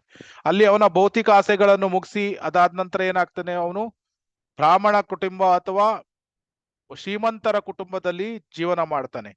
ಅಲ್ಲಿ ಭಗವಂತ ಯಾಕೆ ಅಲ್ಲಿ ಅವರಿಗೆ ಆ ಜನ್ಮವನ್ನು ನೀಡ್ತಾನೆ, ಅಲ್ಲಿ ಭಕ್ತಿ ಸೇವೆಯನ್ನು ಸುಲಭವಾಗಿ ಅಭ್ಯಾಸ ಮಾಡಬಹುದು ಅಂತ. ಆಮೇಲೆ ಭಕ್ತಿ ಸೇವೆಯಲ್ಲಿ 20%, 30% ಎಲ್ಲಿ ಮುಗಿಸಿದ ಅಲ್ಲಿಂದ ಮುಂದೆ ವರ್ಕೊಂಡು ಹೋಗ್ತಾನೆ. ಶೀಲಾ ಪ್ರಭುಪಾದರು ಹೇಳ್ತಾರೆ, ಎಲ್ಲಿ ಮುಗಿಸಿದೀವಿ ಅಲ್ಲಿಂದ ಇದೇ ಜೀವನದಲ್ಲಿ ಸಂಪೂರ್ಣವಾಗಿ 100% ಮುಗಿಸ್ಲಿಕ್ಕೆ ಪ್ರಯತ್ನವನ್ನು ಮಾಡಬೇಕು ಅಂತ. ಸೊ ಆಗ್ಲಿಲ್ಲ ಅಂದ್ರೂ ಸಹ ಏನು, ಈಗ ಒಬ್ಬನು 20-30% ಮಾಡಿದ್ರು ಅವನಿಗೆ ಒಳ್ಳೆಯ ಜನ್ಮವೇ ಸಿಗ್ತದೆ. ಅಥವಾ ಒಬ್ನು ಟೂ ಮಚ್ 80% 90% ಮುಗಿಸಿದಾನೆ, ಆದ್ರೆ ಅವನದ್ದು ಏಜ್ ಆಯ್ತು, ಅವನು ದೇಹವನ್ನು ಬಿಟ್ಟ, ಆವಾಗ ಅಂತವನಿಗೆ ಏನಾಗ್ತದೆ, ಅವನಿಗೆ ಆಚಾರ್ಯರ ಅಥವಾ ತುಂಬಾ ದೊಡ್ಡ ಭಕ್ತರ ಇದು ಫ್ಯಾಮಿಲಿಯಲ್ಲಿ ಜನ್ಮ ಸಿಗ್ತದೆ, ಡಿವೋಟಿ ಫ್ಯಾಮಿಲಿ. ಆವಾಗ ಏನ್ ಮಾಡ್ತಾನ, ಯಾಕಂದ್ರೆ ಅವನಿಗೆ ಜಾಸ್ತಿ ಅವನು ಸ್ವರ್ಗಲೋಕಕ್ಕೆ ಹೋಗೋದಿಲ್ಲ. ಯಾಕೆ? 80% 90% ಮುಗಿಸಿದ್ರೆ ಅವನ ಭೌತಿಕ ಆಸೆಗಳೆಲ್ಲ ಮುಗ್ದಿರ್ತದೆ, ಅದರಿಂದ ಅವನ ಸ್ವರ್ಗಲೋಕಕ್ಕೆ ಕಳಿಸೋದಿಲ್ಲ. ಅವನಿಗೆ ಡೈರೆಕ್ಟ್ ಆಗಿ ನೆಕ್ಸ್ಟ್ ಆಚಾರ್ಯರ ಅಥವಾ ಡಿವೋಟಿ ಫ್ಯಾಮಿಲಿಯಲ್ಲಿ ಜನ್ಮ ಸಿಗ್ತದೆ. ಅಲ್ಲಿ ಅವನು ಉಳಿದ 10% 20% ಮುಗಿಸ್ತಾನೆ. ಅವನು 10-20% ಮುಗಿಸೋದಷ್ಟೇ ಅಲ್ಲ, ಅವನು ಏನ್ ಮಾಡ್ತಾನೆ, ತಾನು ಪರ್ಫೆಕ್ಟ್ ಆಗ್ತಾನೆ, ಬೇರೆಯವರಿಗೂ ಸಹ ಕೃಷ್ಣ ಪ್ರಜ್ಞೆಯನ್ನು ನೀಡ್ತಾನೆ, ಬೇರೆಯವರಿಗೂ ಸಹಾಯ ಮಾಡ್ತಾನೆ ಕೃಷ್ಣ ಪ್ರಜ್ಞೆಯಲ್ಲಿ ಮುಂದುವರಿಲಿಕ್ಕೆ. ಸೊ ಆ ರೀತಿಯಲ್ಲಿ ಅವನು ಸಕ್ಸಸ್ ಅನ್ನು ಹೊಂದುತ್ತಾನೆ. ಸೊ 3 ಕ್ಯಾಟಗರಿ, ನಾವು 3 ಕ್ಯಾಟಗರಿ ನೋಡಿದ್ವಿ. 3 ಕ್ಯಾಟಗರಿಯವರು ಸಹ ಅದೃಷ್ಟಶಾಲಿಗಳೇ. ಯಾವ್ದ್ಯಾವ್ದು 3 ಕ್ಯಾಟಗರಿ? ಒಬ್ಬ ಕ್ಯಾಟಗರಿ ಭಕ್ತಿ ಸೇವೆಯನ್ನು ಅಭ್ಯಾಸ ಮಾಡಿ ಶುದ್ಧ ಭಕ್ತನಾಗಿ ಜೀವನದ ಕೊನೆಯಲ್ಲಿ ಮರಳಿ ಭಗವದ್ಧಾಮಕ್ಕೆ ಹೋಗ್ತಾನೆ, ಅವನು ಸಹ ಅದೃಷ್ಟಶಾಲಿ. ಎರಡನೇ ಕ್ಯಾಟಗರಿ 20-30% ಮಾತ್ರ ಕಂಪ್ಲೀಟ್ ಮಾಡ್ತಾನೆ, ಅವನು ಸ್ವರ್ಗಲೋಕಕ್ಕೆ ಹೋಗಿ ಮತ್ತೆ ಬ್ರಾಹ್ಮಣ, ಮತ್ತೆ ಭೂಮಿಗೆ ಬಂದಾಗ ಬ್ರಾಹ್ಮಣ ಅಥವಾ ಶ್ರೀಮಂತ ಕುಟುಂಬದಲ್ಲಿ ಜನ್ಮ ಮಾಡಿ ಅಲ್ಲಿ ಮುಂದುವರ್ಕೊಂಡು ಅವನು ಭಕ್ತಿ ಸೇವೆಯಲ್ಲಿ ಮುಂದುವರಿತಾನೆ, ಅವನು ಸಹ ಅದೃಷ್ಟಶಾಲಿ. ಮೂರನೇ ಅವನು ತುಂಬಾ 80-90% ಮುಗಿಸಿದಾನೆ, ಅವನು ತಾನು ಸಂಪೂರ್ಣವಾಗಿ 100% ಶುದ್ಧನಾಗುವುದಷ್ಟೇ ಅಲ್ಲ, ಅವನು ಭಗವದ್ಧಾಮಕ್ಕೆ ಹೋಗ್ತಾನೆ. ಅಷ್ಟೇ ಅಲ್ಲದೆ ಬೇರೆಯವರಿಗೂ ಸಹ ಅವನು ಸಹಾಯ ಮಾಡ್ತಾನೆ. ಸೊ ಅವನು ಕೂಡ ಅದೃಷ್ಟಶಾಲಿ. ಸೊ ಆದ್ರಿಂದ ಶ್ರೀಲ ಪ್ರಭುಪಾದರು ಹೇಳ್ತಾರೆ, ಈ ಭೌತಿಕ ಲೋಕದಲ್ಲಿ ಕಷ್ಟವನ್ನು ಪಡೆಯುತ್ತಾ ಜನನ ಮರಣಗಳ ಚಕ್ರದಲ್ಲಿ ಸುಮ್ಮನೆ ತಿರುಗಾಡುವ ಬದಲು ಮರಳಿ ಭಗವದ್ಧಾಮಕ್ಕೆ ಹೋಗುವುದು ಉತ್ತಮ. ಸೊ ಡೆಮೋನಿಯಾಕ್ ಪೀಪಲ್, ಅವರಿಗೇನಿದೆ, ಹಂಗ್ರಿ ಸ್ಟಮಕ್ ಪ್ರಾಬ್ಲಮ್ ಅಥವಾ ನರಕಲೋಕಕ್ಕೆ ಹೋಗ್ಬೇಕಾಗ್ಬೋದು, ಡಿಗ್ರೇಡೆಡ್ ಸ್ಪೀಶೀಸ್ ಆನಿಮಲ್ ಲೈಫ್ ಅಲ್ಲಿ ಹೋಗ್ಬೇಕಾಗ್ಬೋದು, ಅಥವಾ ತುಂಬಾ ದುಃಖಗಳು. ಉದಾಹರಣೆಗೆ ಪಾಲಿಟಿಷಿಯನ್ಸ್ ಏನೋ ನಾವು ನೋಡ್ತೇವೆ, ಎಷ್ಟೊಂದು ಇದರಲ್ಲಿ ಪ್ರತಿಯೊಂದು ಓಟಿಗಾಗಿ ಏನೇನೋ ವಿಷಯಗಳನ್ನು ಮಾಡ್ತಾರೆ. ಅಥವಾ ಕೆಲವೊಮ್ಮೆ ಗಣೇಶ ಅಂತ ಇಡ್ತಾರೆ, ಆದ್ರೆ ಗಣೇಶನ ಮೂರ್ತಿಯ ಎದುರಿಗೆ ಸಾರಾಯಿ ಕುಡಿತಾರೆ, ಹೆಂಡ ಕುಡಿತಾರೆ. ಸೊ ಇಂಥವ್ರು ಈ ಕೆಲವೊಮ್ಮೆ ಅವರಿಗೆ ಸಹ ಡಿಗ್ರೇಡೆಡ್ ಲೈಫ್ ಈ ರೀತಿ ಸಿಗ್ಬೇಕಾಗಬಹುದು. ಸೊ ಅದರಿಂದ ಭಕ್ತರಾದವರು ಆದಷ್ಟು ಸಾಧನವನ್ನು ಸರಿಯಾಗಿ ಮಾಡಿ ಭಕ್ತಿ ಸೇವೆಗಳನ್ನು ಮಾಡುವುದು, ವೈಷ್ಣವರ ಸೇವೆಗಳನ್ನು ಮಾಡುವುದು, ಆದಷ್ಟು ಹರಿನಾಮ ಜಪವನ್ನು ಮಾಡುವುದು, ಈ ರೀತಿ ಮಾಡಿ ನಮ್ಮ ಜೀವನವನ್ನು ಸಾರ್ಥಕ ಮಾಡ್ಕೊಳ್ಳಿಕ್ಕೆ ಪ್ರಯತ್ನ ಮಾಡಬೇಕು. ಮತ್ತೆ ಇದೇ ಜನ್ಮದಲ್ಲಿ ಮರಳಿ ಭಗವದ್ಧಾಮಕ್ಕೆ ಹೋಗ್ಲಿಕ್ಕೆ ಪ್ರಯತ್ನವನ್ನು ಭಕ್ತರು ಮಾಡ್ತಾರೆ. ಸೊ ಆದ್ರಿಂದ ಇವತ್ತು ನಾವು ನೋಡಿದ್ವಿ ಏನು, ಸುರರು ಅಸುರರು. ಸುರರು ಯಾವ ರೀತಿ ಅವರು ಆತ್ಮ ಸಾಕ್ಷಾತ್ಕಾರಕ್ಕಾಗಿ ಪ್ರಯತ್ನವನ್ನು ಮಾಡ್ತಾರೆ, ಅಸುರರು ಆಲೋಚನೆ ಮಾಡ್ತಾರೆ ಏನು, ನಾನು ಭೋಕ್ತಾ, ನಾನೇ ಎಂಜಾಯರ್, ಐ ಸೆಂಟರ್ಡ್ನೆಸ್ ಮತ್ತೆ ಗಾಡ್ ಸೆಂಟರ್ಡ್ನೆಸ್.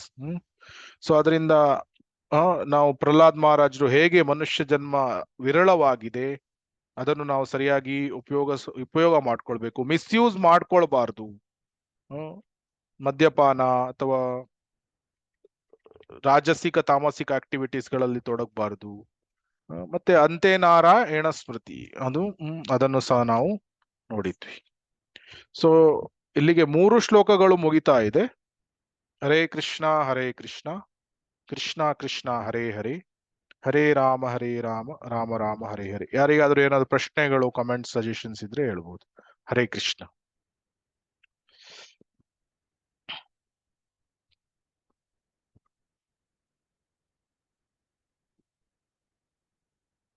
ಕೆಲವೊಮ್ಮೆ ಪ್ರಶ್ನೆಗಳಿಗೆ ಉತ್ತರಗಳು ತೀಕ್ಷ್ಣವಾಗಿ ಕಂಡು ಬರ್ಬಹುದು. ದಯವಿಟ್ಟು ಇದು ಸತ್ಯವನ್ನು ನುಡಿಬೇಕಾದ್ರೆ ಕೆಲವು ಸತ್ಯ ಯಾವಾಗ್ಲೂ ತೀಕ್ಷ್ಣವಾಗಿರ್ತದೆ, ಕೆಲವೊಮ್ಮೆ ಅದನ್ನು ನಮ್ಗೆ ಡೈಜೆಸ್ಟ್ ಮಾಡ್ಲಿಕ್ಕೆ ಆಗುದಿಲ್ಲ. ಆದ್ರೆ ಬೋಧಕರು ಸತ್ಯವನ್ನೇ ಹೇಳ್ಬೇಕಾಗ್ತದೆ. ಕಾಂಪ್ರಮೈಸ್ ಮಾಡಿದ್ರೆ ನಾವು ಮರಳಿ ಭಗವದ್ಧಾಮಕ್ಕೆ ಹೋಗೋದು ಡಿಲೇ ಆಗ್ಬೋದು. ಸೊ ಆದ್ರಿಂದ ತೀಕ್ಷ್ಣವಾಗಿದ್ರೆ ದಯವಿಟ್ಟು ಕ್ಷಮಿಸಿ. ಕೆಲವೊಮ್ಮೆ ಉತ್ತರಗಳು ತೀಕ್ಷ್ಣವಾಗಿರ್ಬೋದು. ಹರೇ ಕೃಷ್ಣ. ಹರೇ ಕೃಷ್ಣ ಪ್ರಭುಜಿ. ಹರೇ ಕೃಷ್ಣ. ಪ್ರಭುಜಿ, ಆತ್ಮ ಸಾಕ್ಷಾತ್ಕಾರ ಮತ್ತೆ ಭಗವತ್ ಸಾಕ್ಷಾತ್ಕಾರ ಇದ್ರ ಬಗ್ಗೆ ಇನ್ನೊಂದ್ಸಲಿ ಎಕ್ಸ್ಪ್ಲೇನ್ ಮಾಡಿ. ಆತ್ಮ ಸಾಕ್ಷಾತ್ಕಾರ ಭಗವತ್ ಸಾಕ್ಷಾತ್ಕಾರ ಎರಡೂ ಜೊತೆಗೆ ಹೋಗ್ತದೆ. ಆತ್ಮ ಸಾಕ್ಷಾತ್ಕಾರ ಅಂದ್ರೆ ನಾನು ಜೀವಾತ್ಮ ಅಂತ ಅರ್ಥ ಮಾಡ್ಕೊಳ್ಳುವುದು. ಭಗವತ್ ಸಾಕ್ಷಾತ್ಕಾರ ಅಂದ್ರೆ ಭಗವಾನ್ ರಿಯಲೈಸೇಷನ್. ಬ್ರಹ್ಮೇತಿ ಪರಮಾತ್ಮೇತಿ ಭಗವಾನ್ ಇತಿ ಸತ್ಯತೆ.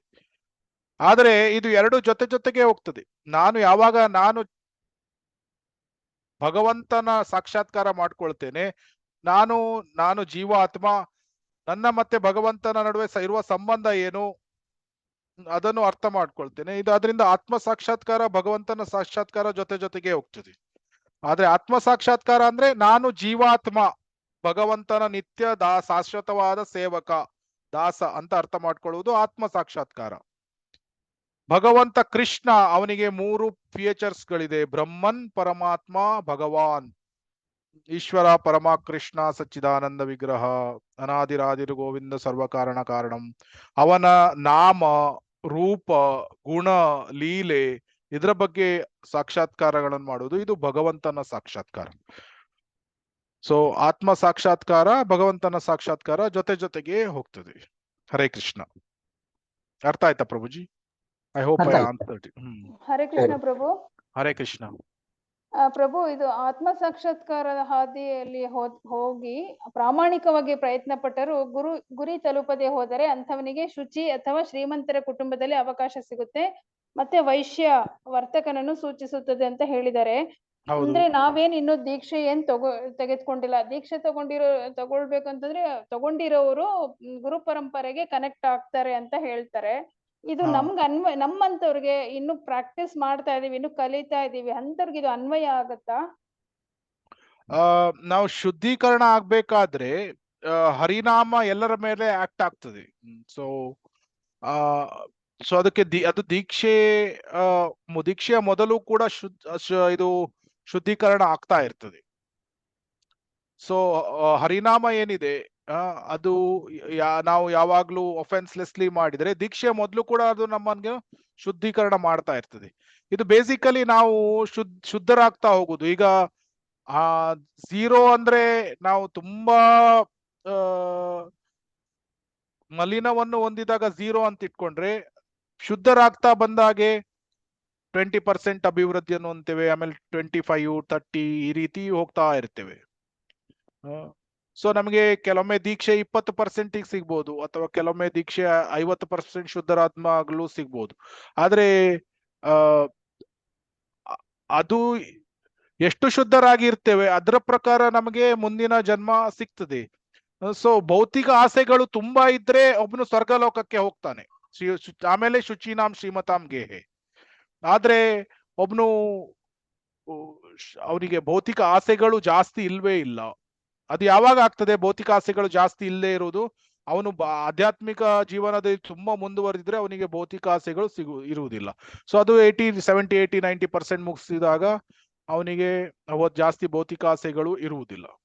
ಸೊ ಆವಾಗ ಅವನಿಗೆ ಇದು ಆಚಾರ್ಯರ ಅಥವಾ ಭಕ್ತರ ಜೀವನ ಜನ್ಮ ಇದು ಕುಟುಂಬದಲ್ಲಿ ಜನ್ಮ ಸಿಗ್ತದೆ. ಸೊ ದೀಕ್ಷೆಗೂ ಶುದ್ಧೀಕರಣಕ್ಕೂ ಜಾಸ್ತಿ ಸಂಬಂಧ ಇಲ್ಲ ಅದು ಆಕ್ಚುಲಿ. ಅಫ್ಕೋರ್ಸ್ ಗುರುಗಳ ಕೃಪೆಯಿಂದ ನಮ್ಗೆ ಇದು ಪ್ರಾಸೆಸ್ ಫಾಸ್ಟ್ ಆಗ್ತದೆ. ದೀಕ್ಷೆ ಸಿಕ್ಕಿದ ನಂತರ ಶುದ್ಧೀಕರಣ ಫಾಸ್ಟ್ ಆಗ್ತದೆ. ಈಗ ಉದಾಹರಣೆಗೆ ನಮ್ಗೆ 10% ಶುದ್ಧರಾಗ್ಲಿಕ್ಕೆ ದೀಕ್ಷೆಯ ಮೊದಲು 2 ವರ್ಷ ಹಿಡಿದ್ರೆ, ದೀಕ್ಷೆಯ ನಂತರ 20% ಶುದ್ಧರಾಗ್ಲಿಕ್ಕೆ 2 ತಿಂಗಳು ಮಾತ್ರ ಹಿಡಿಬಹುದು. ಅದು ಗುರುಗಳ ಕೃಪೆಯಿಂದ ಆ ರೀತಿ ಆಗ್ತದೆ. But it is always actually ಏನು ನಾವು ಈ ರೀತಿ ಆಲೋಚನೆ ಮಾಡಬಾರ್ದು. ಏನು ಅಂದ್ರೆ ದೀಕ್ಷೆ ಮೊದಲು ನಂದು ಶುದ್ಧೀಕರಣ ಆಗ್ತಾ ಇಲ್ಲ, ಆ ರೀತಿ ಏನು ಇಲ್ಲ. ದೀಕ್ಷೆ ಮೊದಲು ಸಹ ಹರಿನಾಮ ನಮ್ಮನ್ನು ಶುದ್ಧೀಕರಣಗೊಳಿಸ್ತಾ ಇರ್ತದೆ, ನಾವು ವಿದೌಟ್ ಅಫೆನ್ಸ್ ಚಾಂಟ್ ಮಾಡ್ತಾ ಇದ್ರೆ. ಹರೇ ಕೃಷ್ಣ. ಆನ್ಸರ್ ಆಯ್ತಾ ಮಾತಾಜಿ? ಥ್ಯಾಂಕ್ ಯು ಪ್ರಭು. ಹರೇ ಕೃಷ್ಣ. ಹರೇ ಕೃಷ್ಣ. ಸೊ ಬೇಸಿಕಲಿ ನಾವು 100% ಶುದ್ಧರಾಗಬೇಕು. ಸೊ ಚೇತೋದರ್ಪಣ ಮಾರ್ಜನಂ ಭವಮ ದಾವಾಗ್ನಿ ನಿರ್ವಾಪಣಂ ಶ್ರೇಯ ಕೈರವ ಚಂದ್ರಿಕಾ ವಿತರಣಂ ವಿದ್ಯಾವಧು ಜೀವನಂ. ಆ ಶ್ಲೋಕ ಇದು ಶಿಷ್ಯಾಷ್ಟಕಂ ಫಸ್ಟ್ ಶ್ಲೋಕದಲ್ಲಿ ಏನು ಚೇತೋದರ್ಪಣ ಮಾರ್ಜನಂ, ಕನ್ನಡಿ ತುಂಬಾ ಶುದ್ಧವಾಗಿದ್ದಾಗ ಸಂಪೂರ್ಣವಾಗಿ ನಾವು ಹೇಗೆ ಇದ್ದೇವೆ ಅದೇ ರೀತಿ ಕಾಣ್ತೇವೆ ಅಲ್ವಾ. ಅದು 100% ಶುದ್ಧರಾಗಿರುವುದು, ಒಂದು ಧೂಳು ಕಣ ಕೂಡ ಇಲ್ಲದೆ ಇರುವುದು, ಅದು ದಟ್ ಈಸ್ 100% ಪ್ಯೂರ್ ಶುದ್ಧ. ಆದ್ರೆ ನಾವು 30-40% ಕ್ಲೀನ್ ಮಾಡುವಾಗ್ಲೇ ಸ್ವಲ್ಪ ಫೇಸ್ ಕಾಣ್ತದೆ ಅಲ್ವಾ. ಸ್ವಲ್ಪ ಕಣ್ಣುಗಳು ಮಾತ್ರ ಕಾಣ್ಬೋದು, ಮೂಗು ಮಾತ್ರ ಕಾಣ್ತಾ ಇರ್ಬೋದು, ಉಳ್ದ ಕಡೆ ಧೂಳುಗಳಿರ್ಬೋದು. ಸೊ ಆ ರೀತಿ. ಸೊ ಹೋಲಿ ನೇಮ್ ಹರೇ ಕೃಷ್ಣ ಮಹಾಮಂತ್ರ ನಮಗೆ ದೀಕ್ಷೆಯ ಮೊದಲು ಸಹ ಶುದ್ಧೀಕರಣ ಮಾಡ್ತಾ ಇರ್ತದೆ. But it may be very slow process, may be little bit slow ಅಷ್ಟೇ. ಹರೇ ಕೃಷ್ಣ.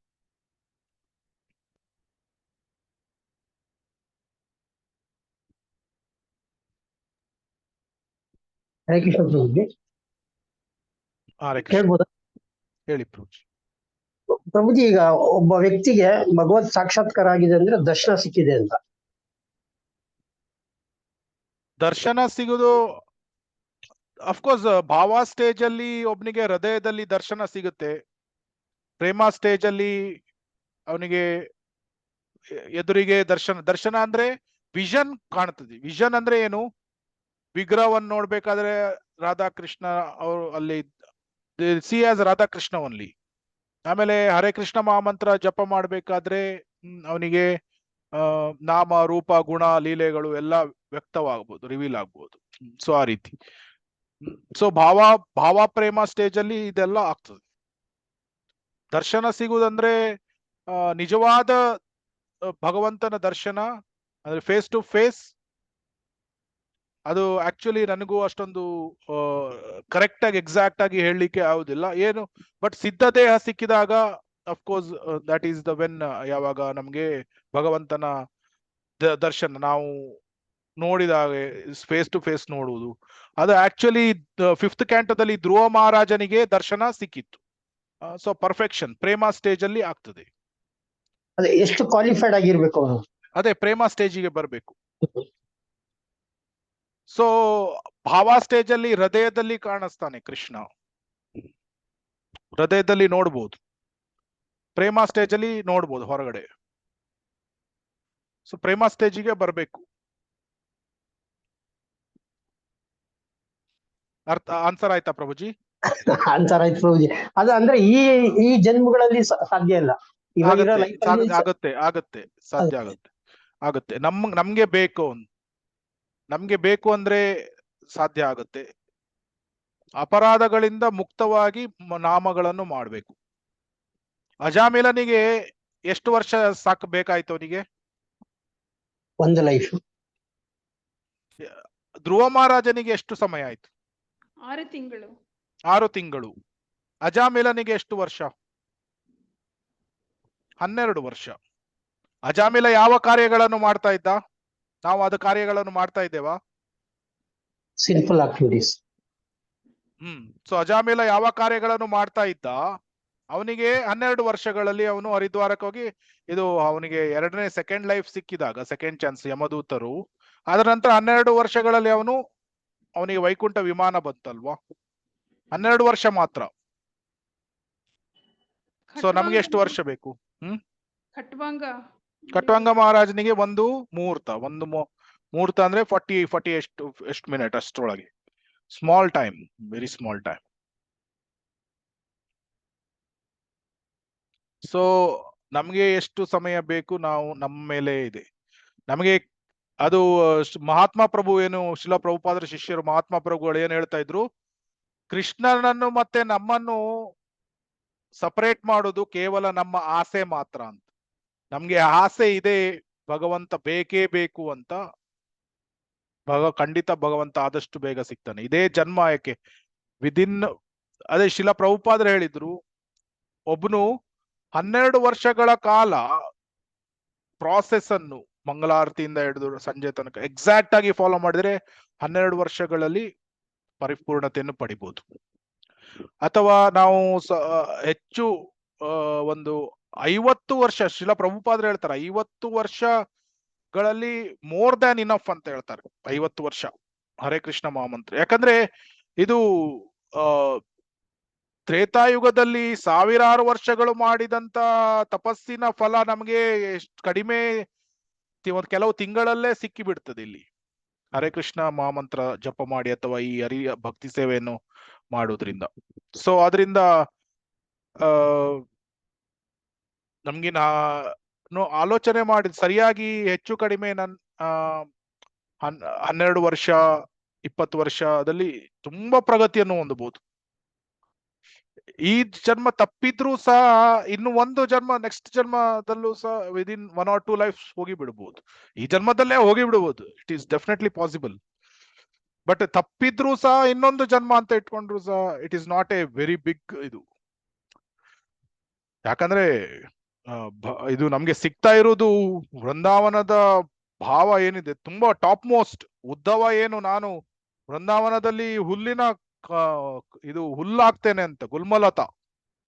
ಸೊ ಅದರಿಂದ ನಮ್ಗೆ ಸಿಗ್ತಾ ಇರುವುದು ಟಾಪ್ ಮೋಸ್ಟ್. ಅದು ಸಿಗ್ಲಿಕ್ಕೆ 1-2 ಜನ್ಮ ಏನು ದೊಡ್ಡ ವಿಷಯವಲ್ಲ. ಚೈತನ್ಯ ಮಹಾಪ್ರಭುಗಳ ಕೃಪೆಯಿಂದ ಸಾಧ್ಯ ಇದೆ. ಹರೇ ಕೃಷ್ಣ.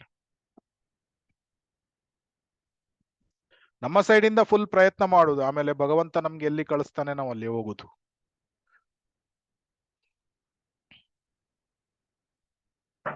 ಹರೇ ಕೃಷ್ಣ. ಹರೇ ಕೃಷ್ಣ ಪ್ರಭುಜಿ, ದಂಡವ ಪ್ರಣಾಮ. ಹರೇ ಕೃಷ್ಣ.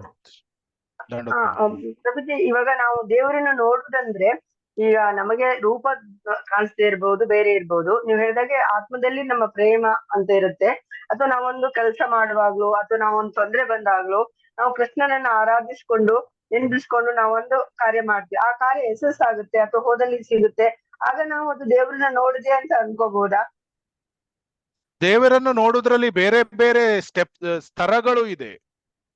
ಶೀಲ ಪ್ರಭುಪಾದ್ರೆ ಏನ್ ಹೇಳಿದ್ರು ಅಂದ್ರೆ, ಈವನ್ ಒಬ್ಬ ಮದ್ಯಪಾನವನ್ನು ಕುಡಿತಾ ಇದ್ರೆ ಅವನು ಸಹ ದೇವರನ್ನು ಆ ಮದ್ಯಪಾನದಲ್ಲಿ ನೋಡ್ಬೋದು. ಏನು ಮದ್ಯಪಾನದಲ್ಲಿ ಅವ್ರು ನೀರೆಲ್ಲ ಹಾಕಿರ್ತಾರೆ. ಸೊ ನೀರಿನ ಟೇಸ್ಟ್ ಯಾರು? ನೀರಿನ ರುಚಿ ಭಗವಂತ 10ನೇ ಚಾಪ್ಟರ್ ಅಲ್ವ ಯಾವ್ದ್ರಲ್ಲಿ, ನಾನು ನೀರಿನ ರುಚಿ, ನಾನು ಸೂರ್ಯನ ಬೆಳಕು. ಈ ರೀತಿ strength of the strong. So ಇದು ಎಲ್ಲ ರೀತಿಯಲ್ಲಿ ಭಗವಂತನನ್ನು ನೋಡುವುದು ಇದು ಒಂದು ಸ್ತರ. ಆಮೇಲೆ ಭಗವಂತನನ್ನು ಕೆಲವರು ನಿರಾಕಾರವಾದಿಗಳು ನಿರಾಕಾರ ಅಂತ ನೋಡ್ತಾರೆ ಕೆಲವರು. ಆಮೇಲೆ 3ನೇ ಸ್ತರದಲ್ಲಿ ಯೋಗಿಗಳು ಅವನನ್ನು ಹೃದಯದಲ್ಲಿ ಪರಮಾತ್ಮ ರೂಪದಲ್ಲಿ ನೋಡ್ತಾರೆ. ಆದ್ರೆ ಭಕ್ತರು ಭಾವ ಸ್ಟೇಜ್ ಪ್ರೇಮ ಸ್ಟೇಜ್ ಅಲ್ಲಿ ನೋಡುದು ಅದು ಹೈಯೆಸ್ಟ್ ಸ್ಟೇಜ್. ಅದು ಏನು, ಅದರಲ್ಲಿ ನಿಜವಾಗಿ ಭಗವಂತ ಅವನು ಹೃದಯದಲ್ಲಿ ದರ್ಶನವನ್ನು ನೀಡ್ತಾನೆ ಭಾವ ಸ್ಟೇಜ್ ಅಲ್ಲಿ. ಆಮೇಲೆ ಪ್ರೇಮ ಸ್ಟೇಜ್ ಅಲ್ಲಿ ನಿಜವಾಗಿ ಎದುರಿಗೆ ಕಾಣ್ತಾನೆ. ಸೊ ಇದು ಈ ಸ್ತರಗಳು ಏನಿದೆ, ವಿಷನ್, ಬೇಸಿಕಲಿ ವಿಷನ್ ನಮ್ಗೆ ಕಾಣುವುದಂದ್ರೆ ಈ ಅವರು ಅಲ್ಲಿ ಪ್ರೆಸೆಂಟ್ ಇರ್ತಾನೆ ಮತ್ತೆ ನಮ್ಗೆ ಆ ವಿಷನ್ಸ್ ಕಾಣ್ತದೆ. So that is the vision of the Prema stage ಅಲ್ಲಿ. ಸೊ ಅದರಿಂದ ಭಗವಂತನನ್ನು ನೋಡ್ಲಿಕ್ಕೆ ಬೇರೆ ಬೇರೆ ಸ್ಟೇಜಸ್ ಗಳಿದೆ.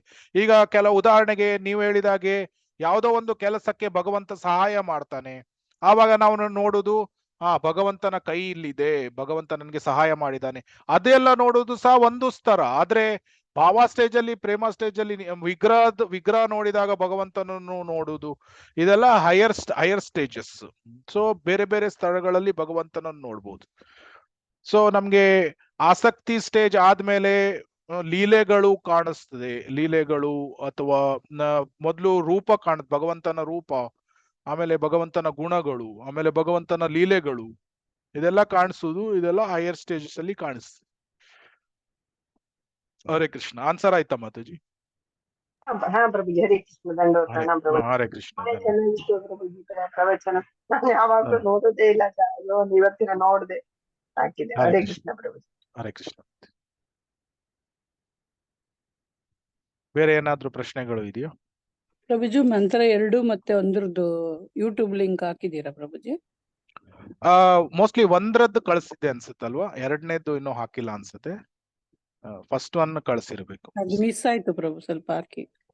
ಆಯ್ತು ಮಾತಾಜಿ. ಅಥವಾ ನಾನು ಒಂದು ಹಾಕಿದಾರ ಇಲ್ಲ ಚೆಕ್ ಮಾಡಿಲ್ಲ, ಮೋಸ್ಟ್ಲಿ 2-3 ವಿಡಿಯೋ ಅಪ್ಲೋಡ್ ಆಗಿತ್ತು. But ISKCON Kannada channel play ಲಿಸ್ಟೇ ಇದೆ ಈಶೋಪನಿಷದ್ ಅಂತ, ಅದರಲ್ಲಿ ನಿಮ್ಗೆ ಇನ್ ಕೇಸ್ ನಾನು ಹಾಕ್ಲಿಲ್ಲ ಅಂದ್ರೂ ಅಲ್ಲಿ ಡೈರೆಕ್ಟ್ ಆಗಿ ಹೋದ್ರೆ ಸಿಗ್ತದೆ ವಿಡಿಯೋಸ್ಗಳು. ಇನ್ ಕೇಸ್ ನನಗೆ ಸಿಕ್ಕಿದ್ರೆ ನಾನು ಹಾಕ್ತೀನಿ ಖಂಡಿತವಾಗಿ. ಹರೇ ಕೃಷ್ಣ. ಬೇರೆ ಏನಾದ್ರೂ ಪ್ರಶ್ನೆಗಳು ಇದೆಯಾ? ಇಲ್ಲ ಅಂದ್ರೆ ಕ್ಲಾಸ್ ಅನ್ನು ಕ್ಲೋಸ್ ಮಾಡೋಣ. ಪ್ರಭುಜಿ ಇದು ನಾಳೆ 7 ಗಂಟೆಗೆ ಇರುತ್ತಲ್ವ ಪ್ರಭುಜಿ? ನಾಳೆ ಸಂಡೇ ಭಗವದ್ಗೀತಾ ಕ್ಲಾಸಸ್. ಇದು ಇಸ್ಕಾನ್ ಕನ್ನಡ ಚಾನಲ್ ಅಲ್ಲಿ ಅವರಿಗೆ ಲಿಂಕ್ ಹೋಗಲ್ಲ, ಬಟ್ ನಮ್ದು ಭಕ್ತಿ ವೃಕ್ಷ ಮೆಂಬರ್ಸ್ ಅವರಿಗೆಲ್ಲ ಹೋಗ್ತದೆ. ಸೊ ಅದು ಏನಾಗ್ತಾ ಇದೆ ಅಂದ್ರೆ 7 ಗಂಟೆಗೆ ಮತ್ತೆ ಇನ್ನೊಬ್ರದ್ದು ಇದೆ, ಪ್ರಭುಪಾದ್ರದ ಲೀಲಾಮೃತ ಅಂತ. ಹಾ, ಆ ಸಮಯಕ್ಕೆ ಸ್ಪ್ಲಿಟ್ ಆಗುತ್ತೆ, ಅದರಿಂದ ಜನ ಅಲ್ಲೂ ಇರ್ತಾರೆ ಇಲ್ಲೂ ಇರ್ತಾರೆ. ಹಾಗಿದ್ರೆ ಶುಕ್ರವಾರ ಇಟ್ಕೊಳ್ಳೋಣ ಬೇಕಾದ್ರೆ ಕ್ಲಾಸಸ್ ಅನ್ನು, ಬೇಕಾದ್ರೆ ಸ್ವಲ್ಪ last ಶಿಫ್ಟ್ ಮಾಡ್ಕೊಳ್ಳೋಣ. ಅದೇ ಅದು ಇಲ್ಲ 6 ಗಂಟೆಗೆ ಏನಾದ್ರು ತಗೊಳ್ಬೋದಾ ಅಥವಾ ಬೇರೆ ದಿನ ಇದು ಮಾಡ್ಬೋದು? ಪ್ರಭುಜಿ ಶುಕ್ರವಾರ ಬಿಟ್ಟು ಸೋಮವಾರ ಇಟ್ಕೊಳ್ಳಿ ಪ್ರಭುಜಿ. ಸೋಮವಾರ ಯಾವ್ದು ಕ್ಲಾಸ್ ಇಲ್ಲ ನಮ್ಗೆ. ಸೋಮವಾರ ಕ್ಲಾಸ್ ಇಲ್ಲ ಪ್ರಭುಜಿ ನಮ್ಗೆ. ಹಾ, ಓಕೆ, ಸೋಮವಾರ ಇಟ್ಕೊಳ್ಳೋಣ. ಆಯ್ತು, okay, thank you Prabhuji. Thank you. Thank Hare you Prabhuji. Krishna, Hare Krishna. Thank you, ಧನ್ಯವಾದಗಳು. ಸೊ ವಾಂಛಾ ಕಲ್ಪತರುಭ್ಯಶ್ಚ ಕೃಪಾ ಸಿಂಧುಭ್ಯ ಏವ ಚ ಪತಿತಾನಾಂ ಪಾವನೇಭ್ಯೋ ವೈಷ್ಣವೇಭ್ಯೋ ನಮೋ ನಮಃ. ಅನಂತ ಕೋಟಿ ವೈಷ್ಣವ ವೃಂದ ಕಿ ಜೈ, ಶೀಲ ಪ್ರಭುಪಾದ್ ಕಿ ಜೈ, ಶೀಲ ಗುರುದೇವ್ ಕಿ ಜೈ. ತುಂಬಾ ಧನ್ಯವಾದಗಳು. ಹರೇ ಕೃಷ್ಣ. ಧನ್ಯವಾದಗಳು. ಧನ್ಯವಾದಗಳು. ಹರೇ ಕೃಷ್ಣ. ಧನ್ಯವಾದಗಳು. ಹರೇ ಕೃಷ್ಣ ಪ್ರಭು. ಪ್ರಣಾಮ ಪ್ರಭು. ದಂಡವತ್ ಪ್ರಣಾಮ. ಹರೇ ಕೃಷ್ಣ. ಧನ್ಯವಾದಗಳು ಪ್ರಭುಜಿ. ಹರೇ ಕೃಷ್ಣ. ಧನ್ಯವಾದ. ಹರೇ ಕೃಷ್ಣ.